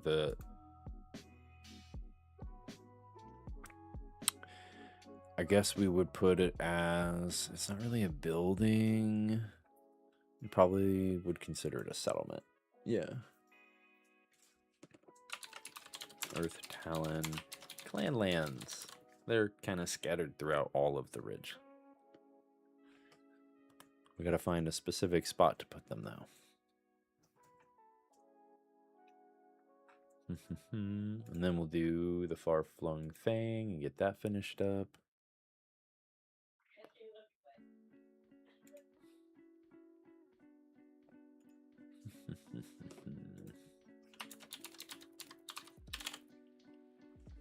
The Black Spring. That'll be a lake that is at the top of the far-flung fang.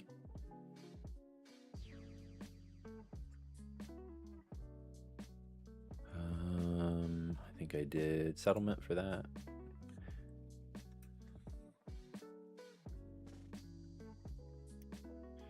And there's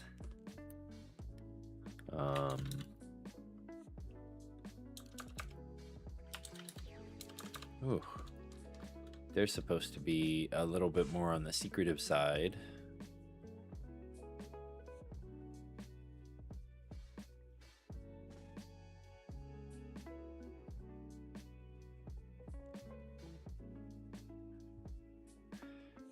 I don't know if I would talk about them until like the second book, maybe near the end of the first book. So this might be something to do offline, or just do this real quick. Oh, you can't see it now.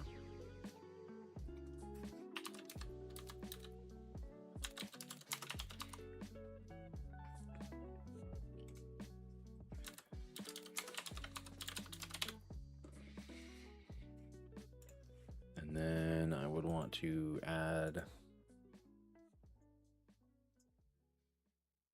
this one is just not public.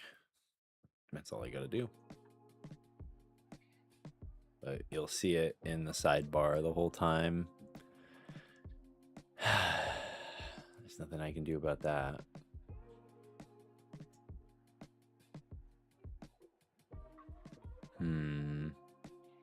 It still doesn't have any context. The name isn't really going to be a big reveal. So, but the details about it, you at least won't be able to see that when that comes out. So that's cool.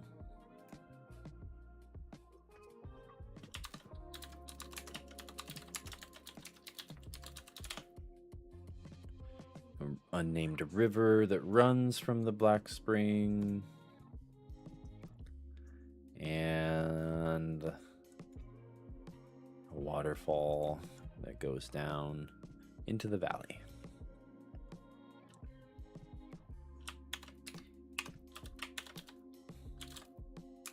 On both sides of it.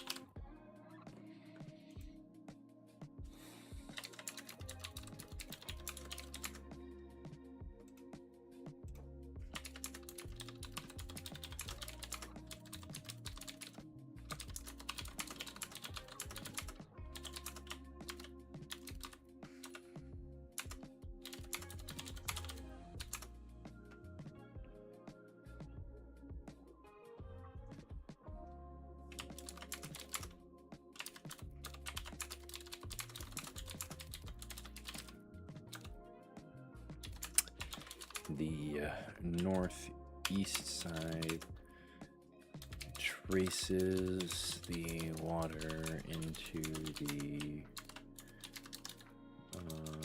lake. Nah, see, I don't have that written down yet. That's gonna be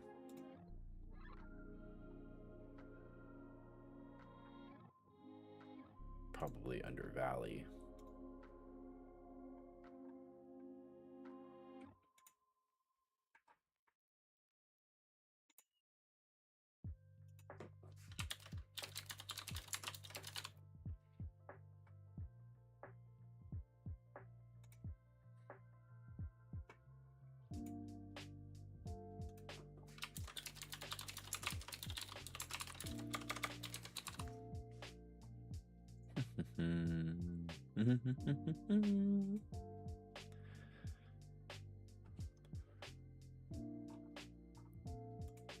Yes. So here's the capital city of the Black Peak Kingdom, not the keep.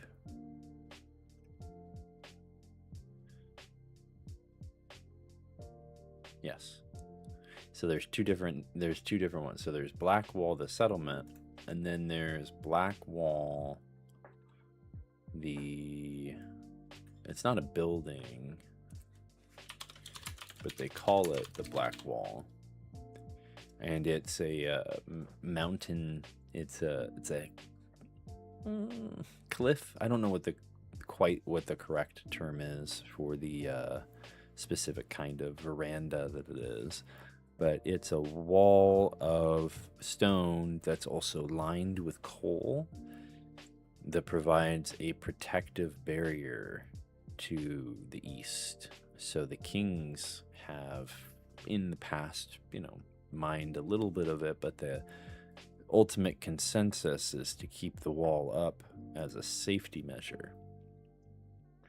So it's that delicate balance between greed and safety to keep the kingdom safe as well.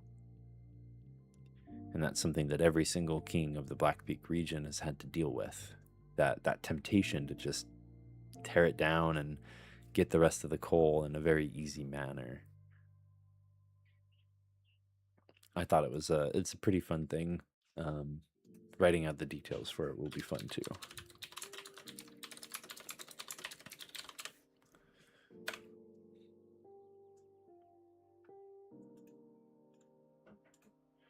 Fertile plains of the valley. That's where all of the farming's gonna get done, of course.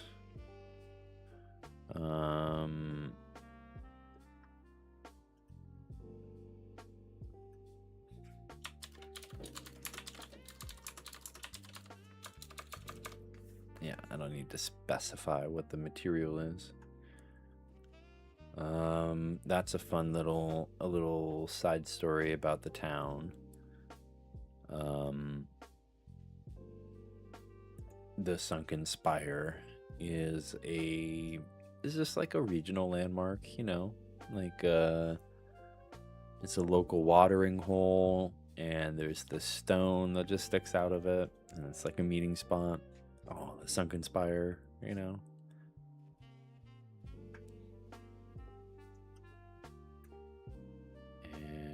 then we have, I don't know if sculpture is really the right word for this. It'd be more like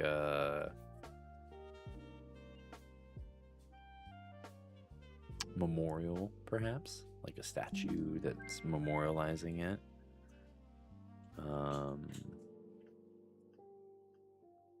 Yeah.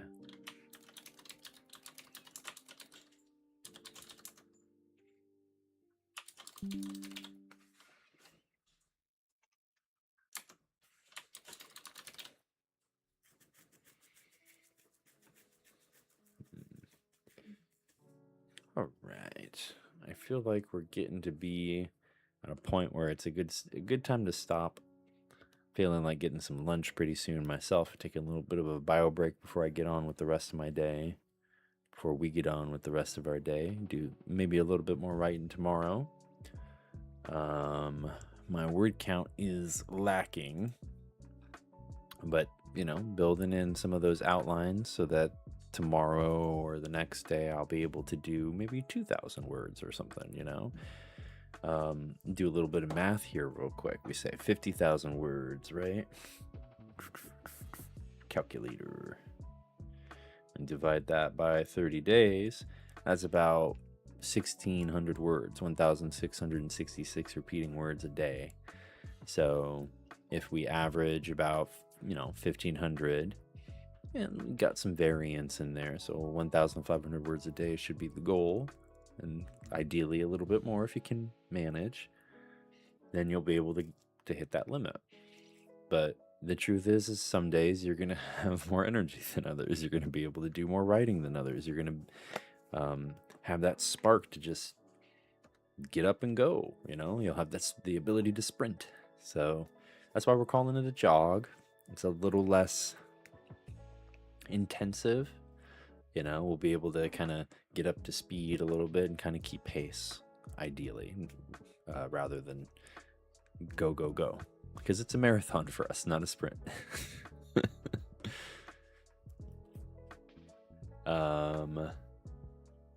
Okay. I think that's a good chunk of the Black Peak mountain range as a whole. Look at that.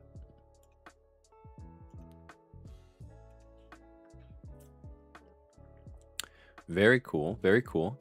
Then what we'll do with that is go through each page, I guess. Yeah, and figure it out. We'll figure it out. Let's do that. Let's say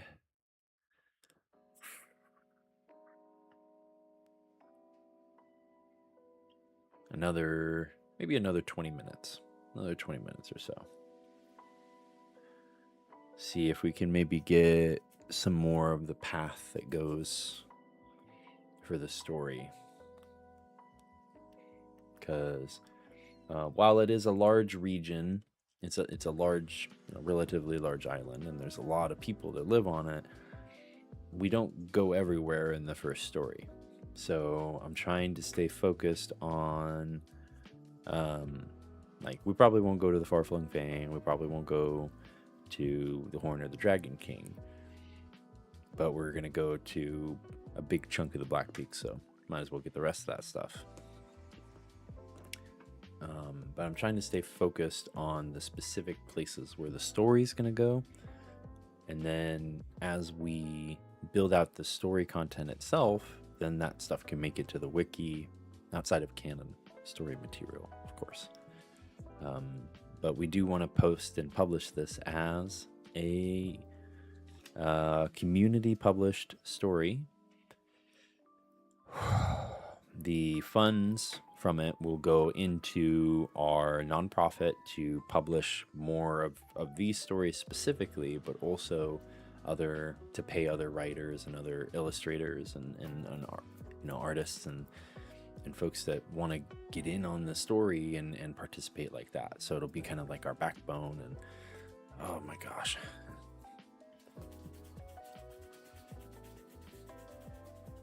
itchy from my headset.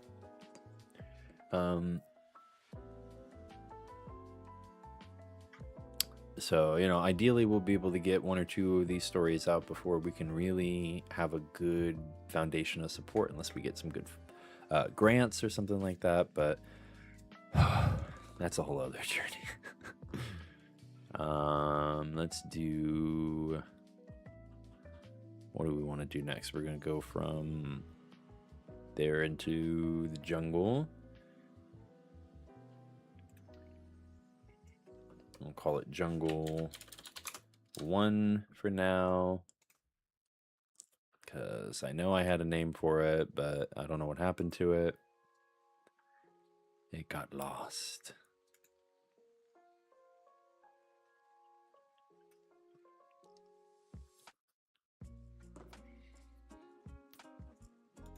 Do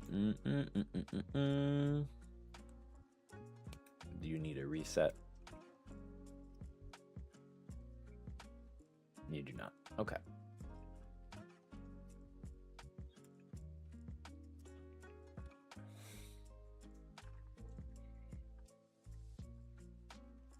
Yeah, I could have sworn that we had a name for the jungle, but I guess it was a name for the city in the jungle is what we had done. So that's still pretty good.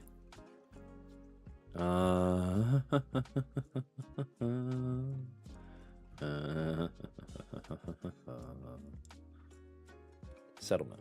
There we go. So we got one settlement called Anfallow. That is a settlement of dog folks, dog people.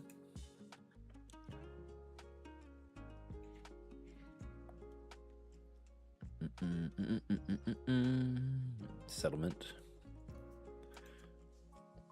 And there's a historical site.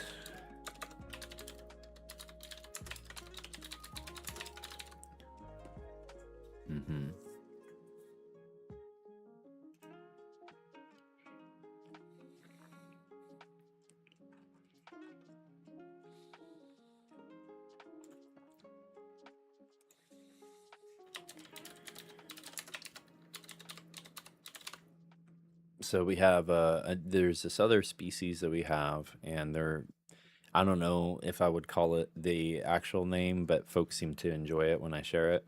Nimblings. So they're in the name. I might add an H to it, in kind of an homage to the secret of Nim, because they're rat folks and mouse folks, right? So they're nimble and they're small, so nimblings. but it's not really a good kind of holistic name for the race, in my opinion, because it's a little generic. And if you're naming species and stuff like that, you'd probably want to be a little bit more specific with some things. But I have subspecies for, I think there's 5 subspecies for the nimblings that we've made, so that's pretty cool. What else? Oh yeah, so we also have these other dudes. They're called Providan or Providon. Once again, might add an H. I don't know how I like the pronunciation of it, but they're essentially monkey and chimp people. So Providan is based on Providence.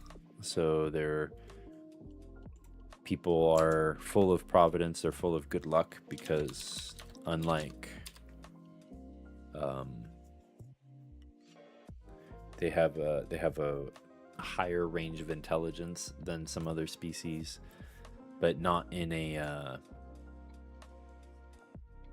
never in a less than or greater than capacity. Like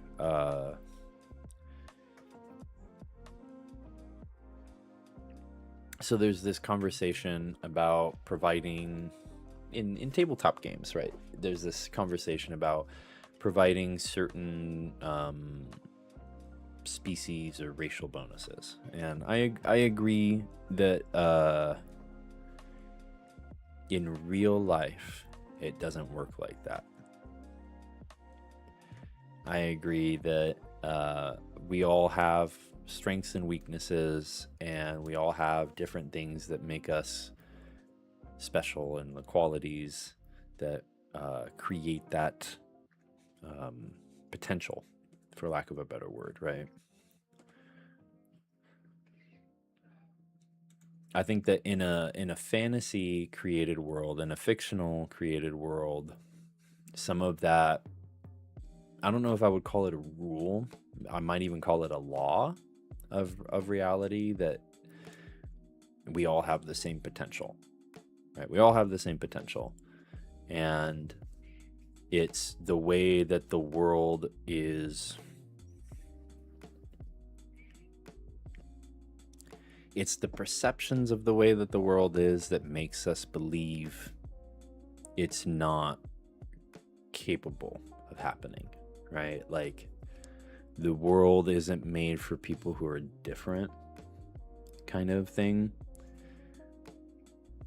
So if we have a fantasy science fiction setting where everyone is vastly different from the next person, species wise, and all this other stuff, I think that there is a certain precedence. I believe that there is a certain precedence to having some species be naturally better at certain things than other species. It doesn't work like that in real life, though. We still have to realize that it is a story content driven world, and that people are going to be reading it and absorbing it and believing that that version of truth is okay, right? So we still have to be careful about how we present that content, and not just without context say, it's all right to give species greater quality, or like, see, there we go. That's the word, greater or lesser qualities than one or the other.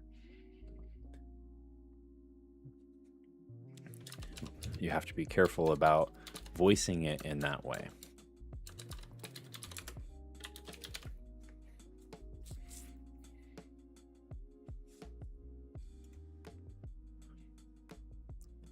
It's like a shapeshifter, for instance, literally can do things that a human is unable to do without magic. Might be a good example of that.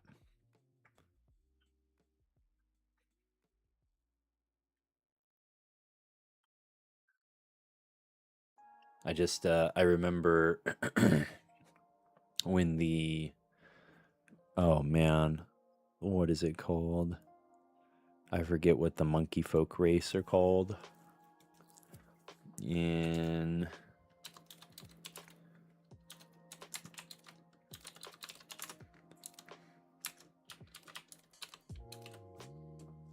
in, oh man, Hadozi. Yeah, the Hadozi. When Dungeons of the Coast released Dungeons of the Coast. Wizards of the Coast. Thank you. I'm sorry. I'm doing a couple different tasks right now. So, I feel um, Dungeons and Dragons Wizard of the Coast, when they released the Hadozi, they did kind of a bad job with it because there's this representation. I mean, it's a matter of perspective, I guess you could say, but I believe that they did a bad job. And I'm not bringing it up and like rehashing it or, saying that they always do a bad job or anything like that. I'm just saying, in this particular instance, talking about the doozy, it was a doozy. There was this, there's monkey folk, and they have this innate ability to be adaptable to magical experimentation. Well, historically, there's this representation of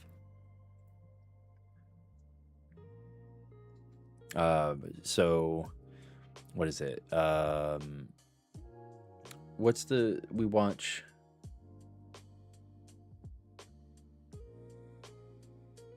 oh my gosh, the name's escaping me. Degrassi. So we watched this show Degrassi, and they have this an episode that talks about it really well. But it's this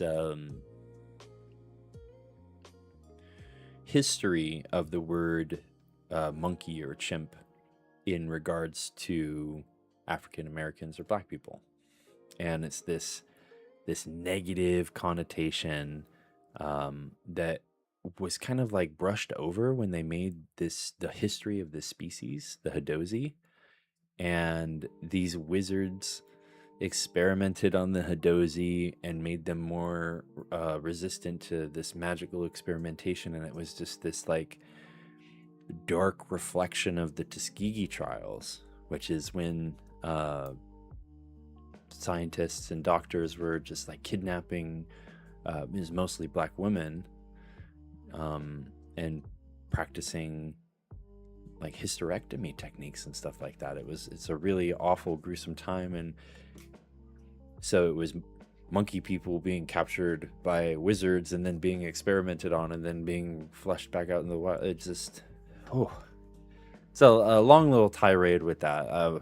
But the long and the short of it is species in fantasy do have different abilities, different powers, different things that they can do. You just have to be careful about how you talk about it.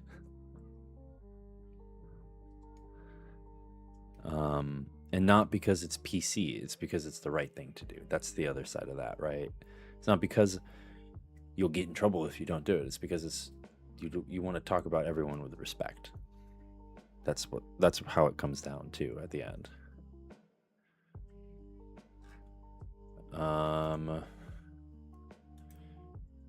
Wow.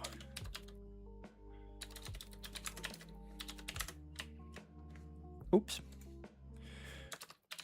Yeah, almost done for today. We'll meet up again for at least an hour tomorrow and probably get some actual writing done. We're just doing some setup for as we're writing to be able to do like cross-reference posts and stuff so that we can build out the wiki even faster. It's a good first day activity. Kind of mapping the stuff that we'll talk about over the next week. The Black Peak Valley and kind of the plot of the story that we're going to be working on. Na, na, na, na, na, na, na, na. Okay, and then the Zemeckis outpost, that's going to be a lot of settlements in this area. The jungle's got a lot of people in it. And then we'll let that save.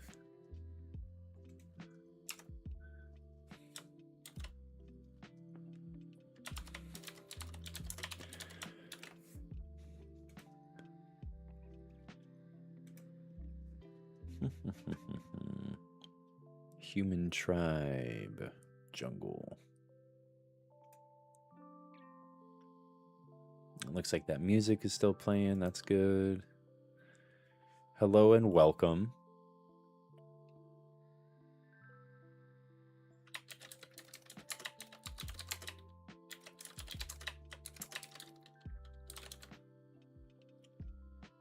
In the south, Jungle 1's got a lot of stuff. It's building up to be a good place to do some content.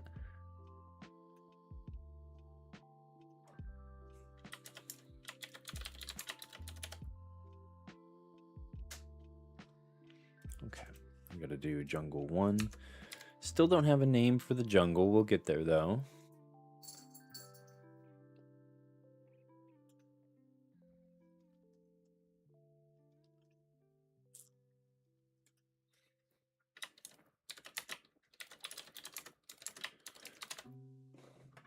I have farms and inns scattered all throughout. I can't wait to show off the map. I got to make sure to get some stuff up here so that you can know what I'm talking about when I point at things in reference to it.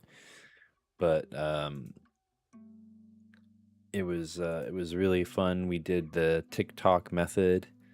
You just roll a bunch of dice and then see what happens. You set different values, so like D4s are bodies of water and D6s are mountains and stuff like that. Or you could set D4 to cities and city sizes, and depending on the number, that determines the size of the region and the area. All sorts of cool stuff. Had to move some of the dice around, I remember, because it didn't really roll so well on the whiteboard. But that's how we built it in the first place. Oh geez, I'm at right here.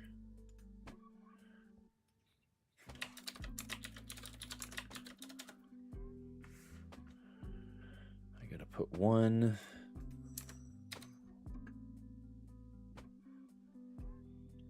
Are you gonna take a break? I am gonna take a break in about 5-10 minutes. Yeah. Okay. Or I mean, I'll be done for the day. Yeah. Done for the day. Okay. Yeah, because I gotta go help out Brian with his book launch today for Nicholas the Maker Part 3.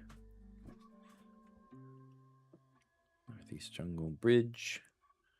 In Jungle 1, would that be geography maybe? Let's say that.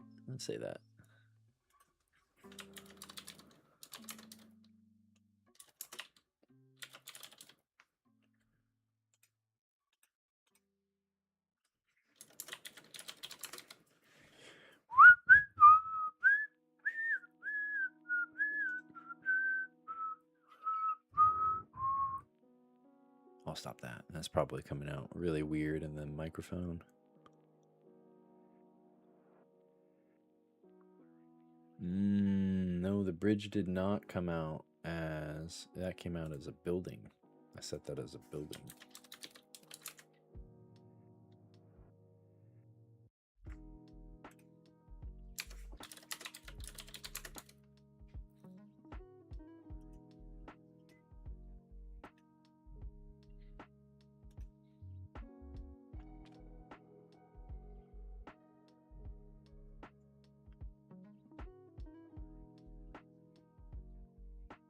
Jungle Cave.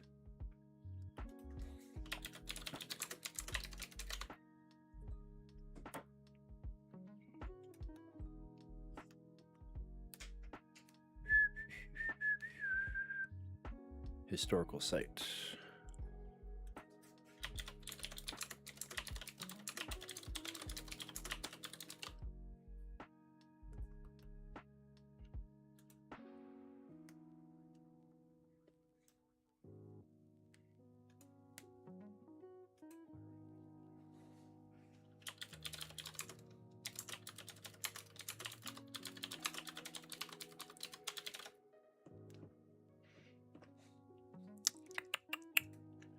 Very cool. Almost done with this for today.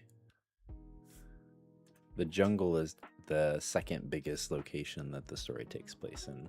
I would say if we had it split, it would be like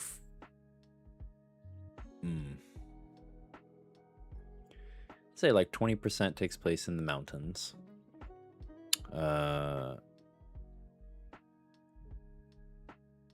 20% takes place in the jungle, 10% in a savanna, like a grasslands, and then the rest in a desert. Half of it takes place in a desert. In the west, okay.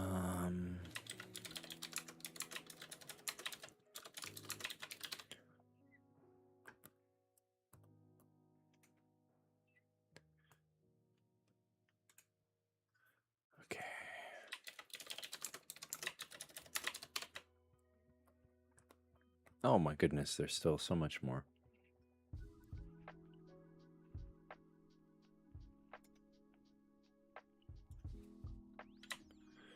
Jungle 1, mining camp, midway in.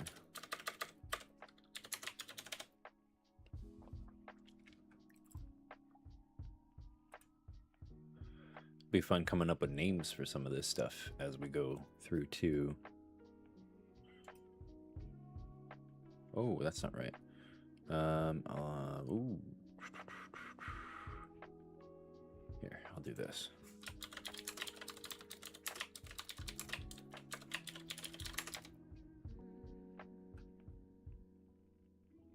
It's probably going to be more than one of the old growth trees, but those are important in any giant tree ecosystem or old growth trees.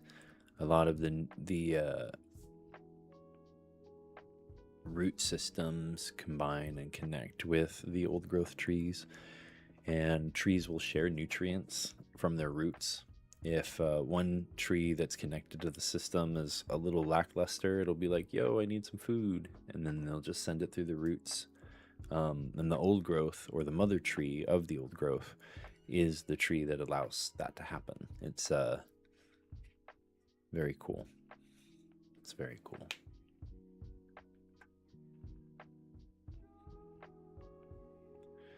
I seem to have lost my place.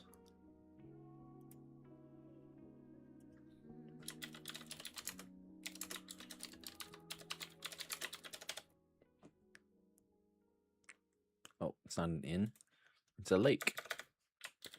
It's not a lake, it's an ocean. A huge fan of the Remedy series. I'm a huge fan of the Remedy series. I'll probably go on a tirade or two about them at some point.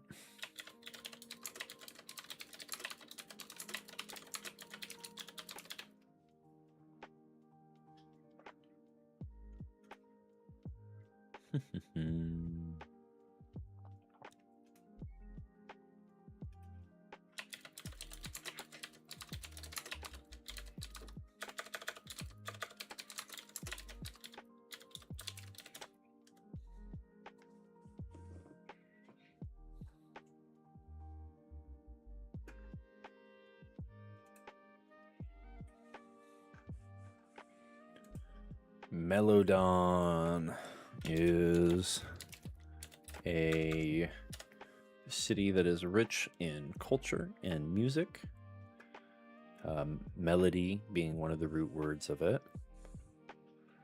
And it is kind of a harmonious place between the cat folk and the dog folk. And instead of having a huge clash or a big war, they decided to create a system of peace and unify their peoples. And the ones that didn't want to participate, they split up to become a nomadic group. And that group becomes like you'll see them throughout the villages and the cities and stuff. And they kind of like travel from the south, the central southern area, and do a big loop around to the south and all the way around to the east and the north. So they'll do a big circle around the island every year and then rest in their nomadic town and then pick it up and take it with them. It's very cool. It's like an inspiration from that is a little bit based on the Mongols, I suppose.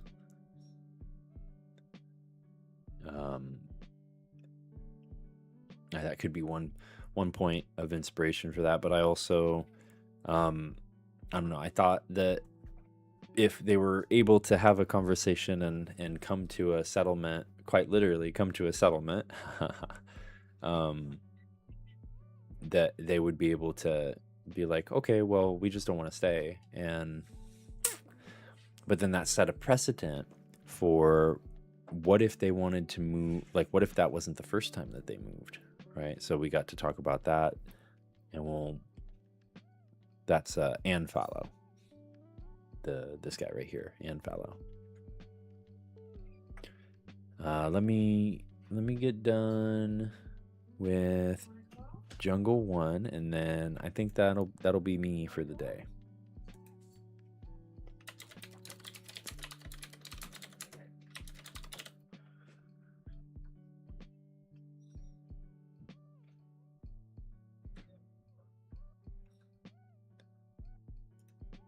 Yeah, it's a lot of little, like, I have places and positions, and some of them have names.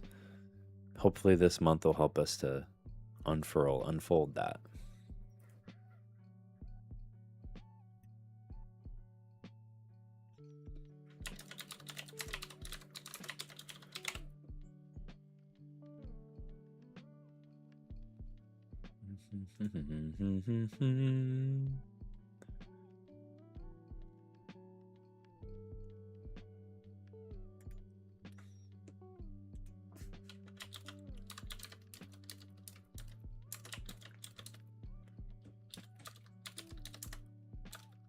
Ah.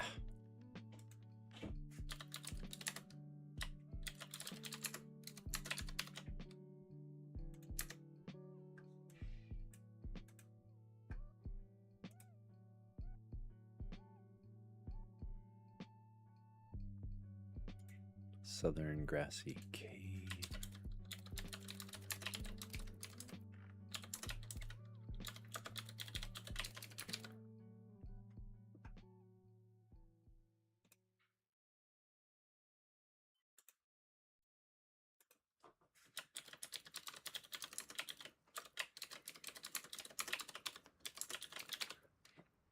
Res Lake. I don't know what it means by Res Lake.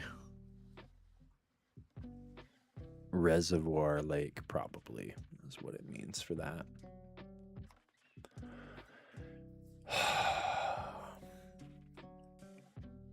Yeah.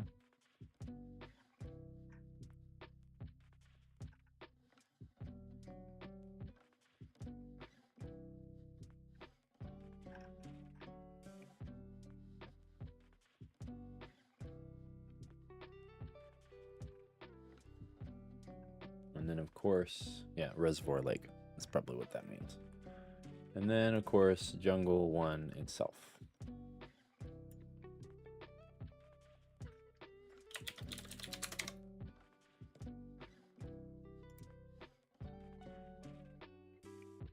Okay. So, today, we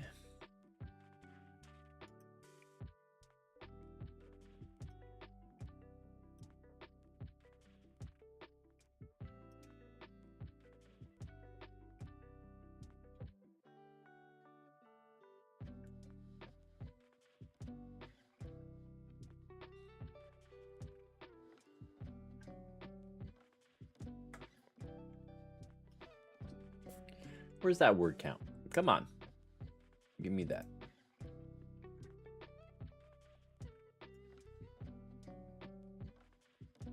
Yeah, I was going to build this out today, but I don't know. That might be something good for the week.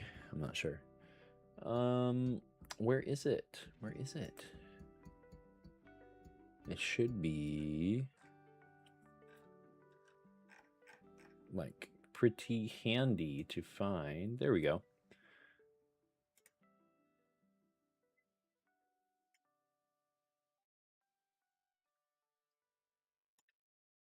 Okay. So today we wrote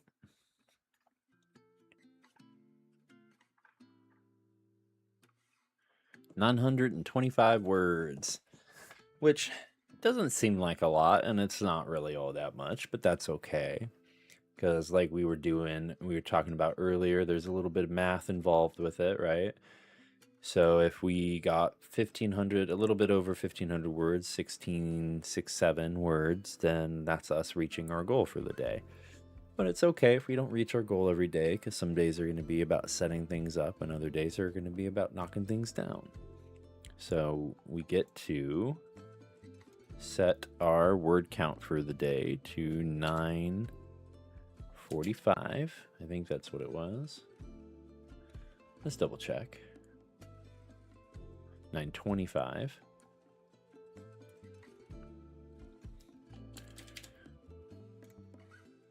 Ta-da! Look at that. That's not too bad.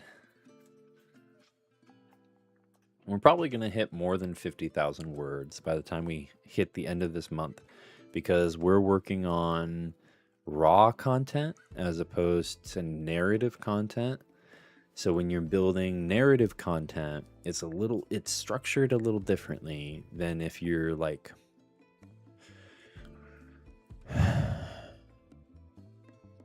so there's two different ways to explain it, kind of. There's and it's not that this is like a holistic thing for all writers. There's writers that are farmers and there's writers that are architects, is kind of how the saying goes. So I feel like I'm a good middle ground between the two, where as an architect, I will set up the pages, outline the things that I want to talk about, right? As a farmer, I give my characters space and the places themselves space to grow and evolve over time. It's not just a set, that's what it is, fact, and go. That's what I try to do, at least. So yeah, let me know what your word count was for today, for your first day of November. I'll probably get some more writing in the background, and then I'll have a different start count tomorrow. But today, the word count for us is 925. We got some of our categories set up in the back end. So now we can view the page. Let's go like this. View the page. And once I make them public, you'll be able to go to like the Black Peak Mountain Range and check out some of the content that we were working on today, or throughout the month, because today was really just about outlining.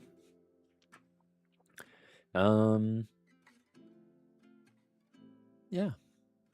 I'm working on some other videos to talk about like the story behind the story, and also show off the workspace a little bit. It's been a very busy month. October was, at least. I hope you all, whether you were watching currently or you are watching later, have a wonderful rest of your day. This is Nicholas of Pantheon Arts Community Storytelling, and I'll see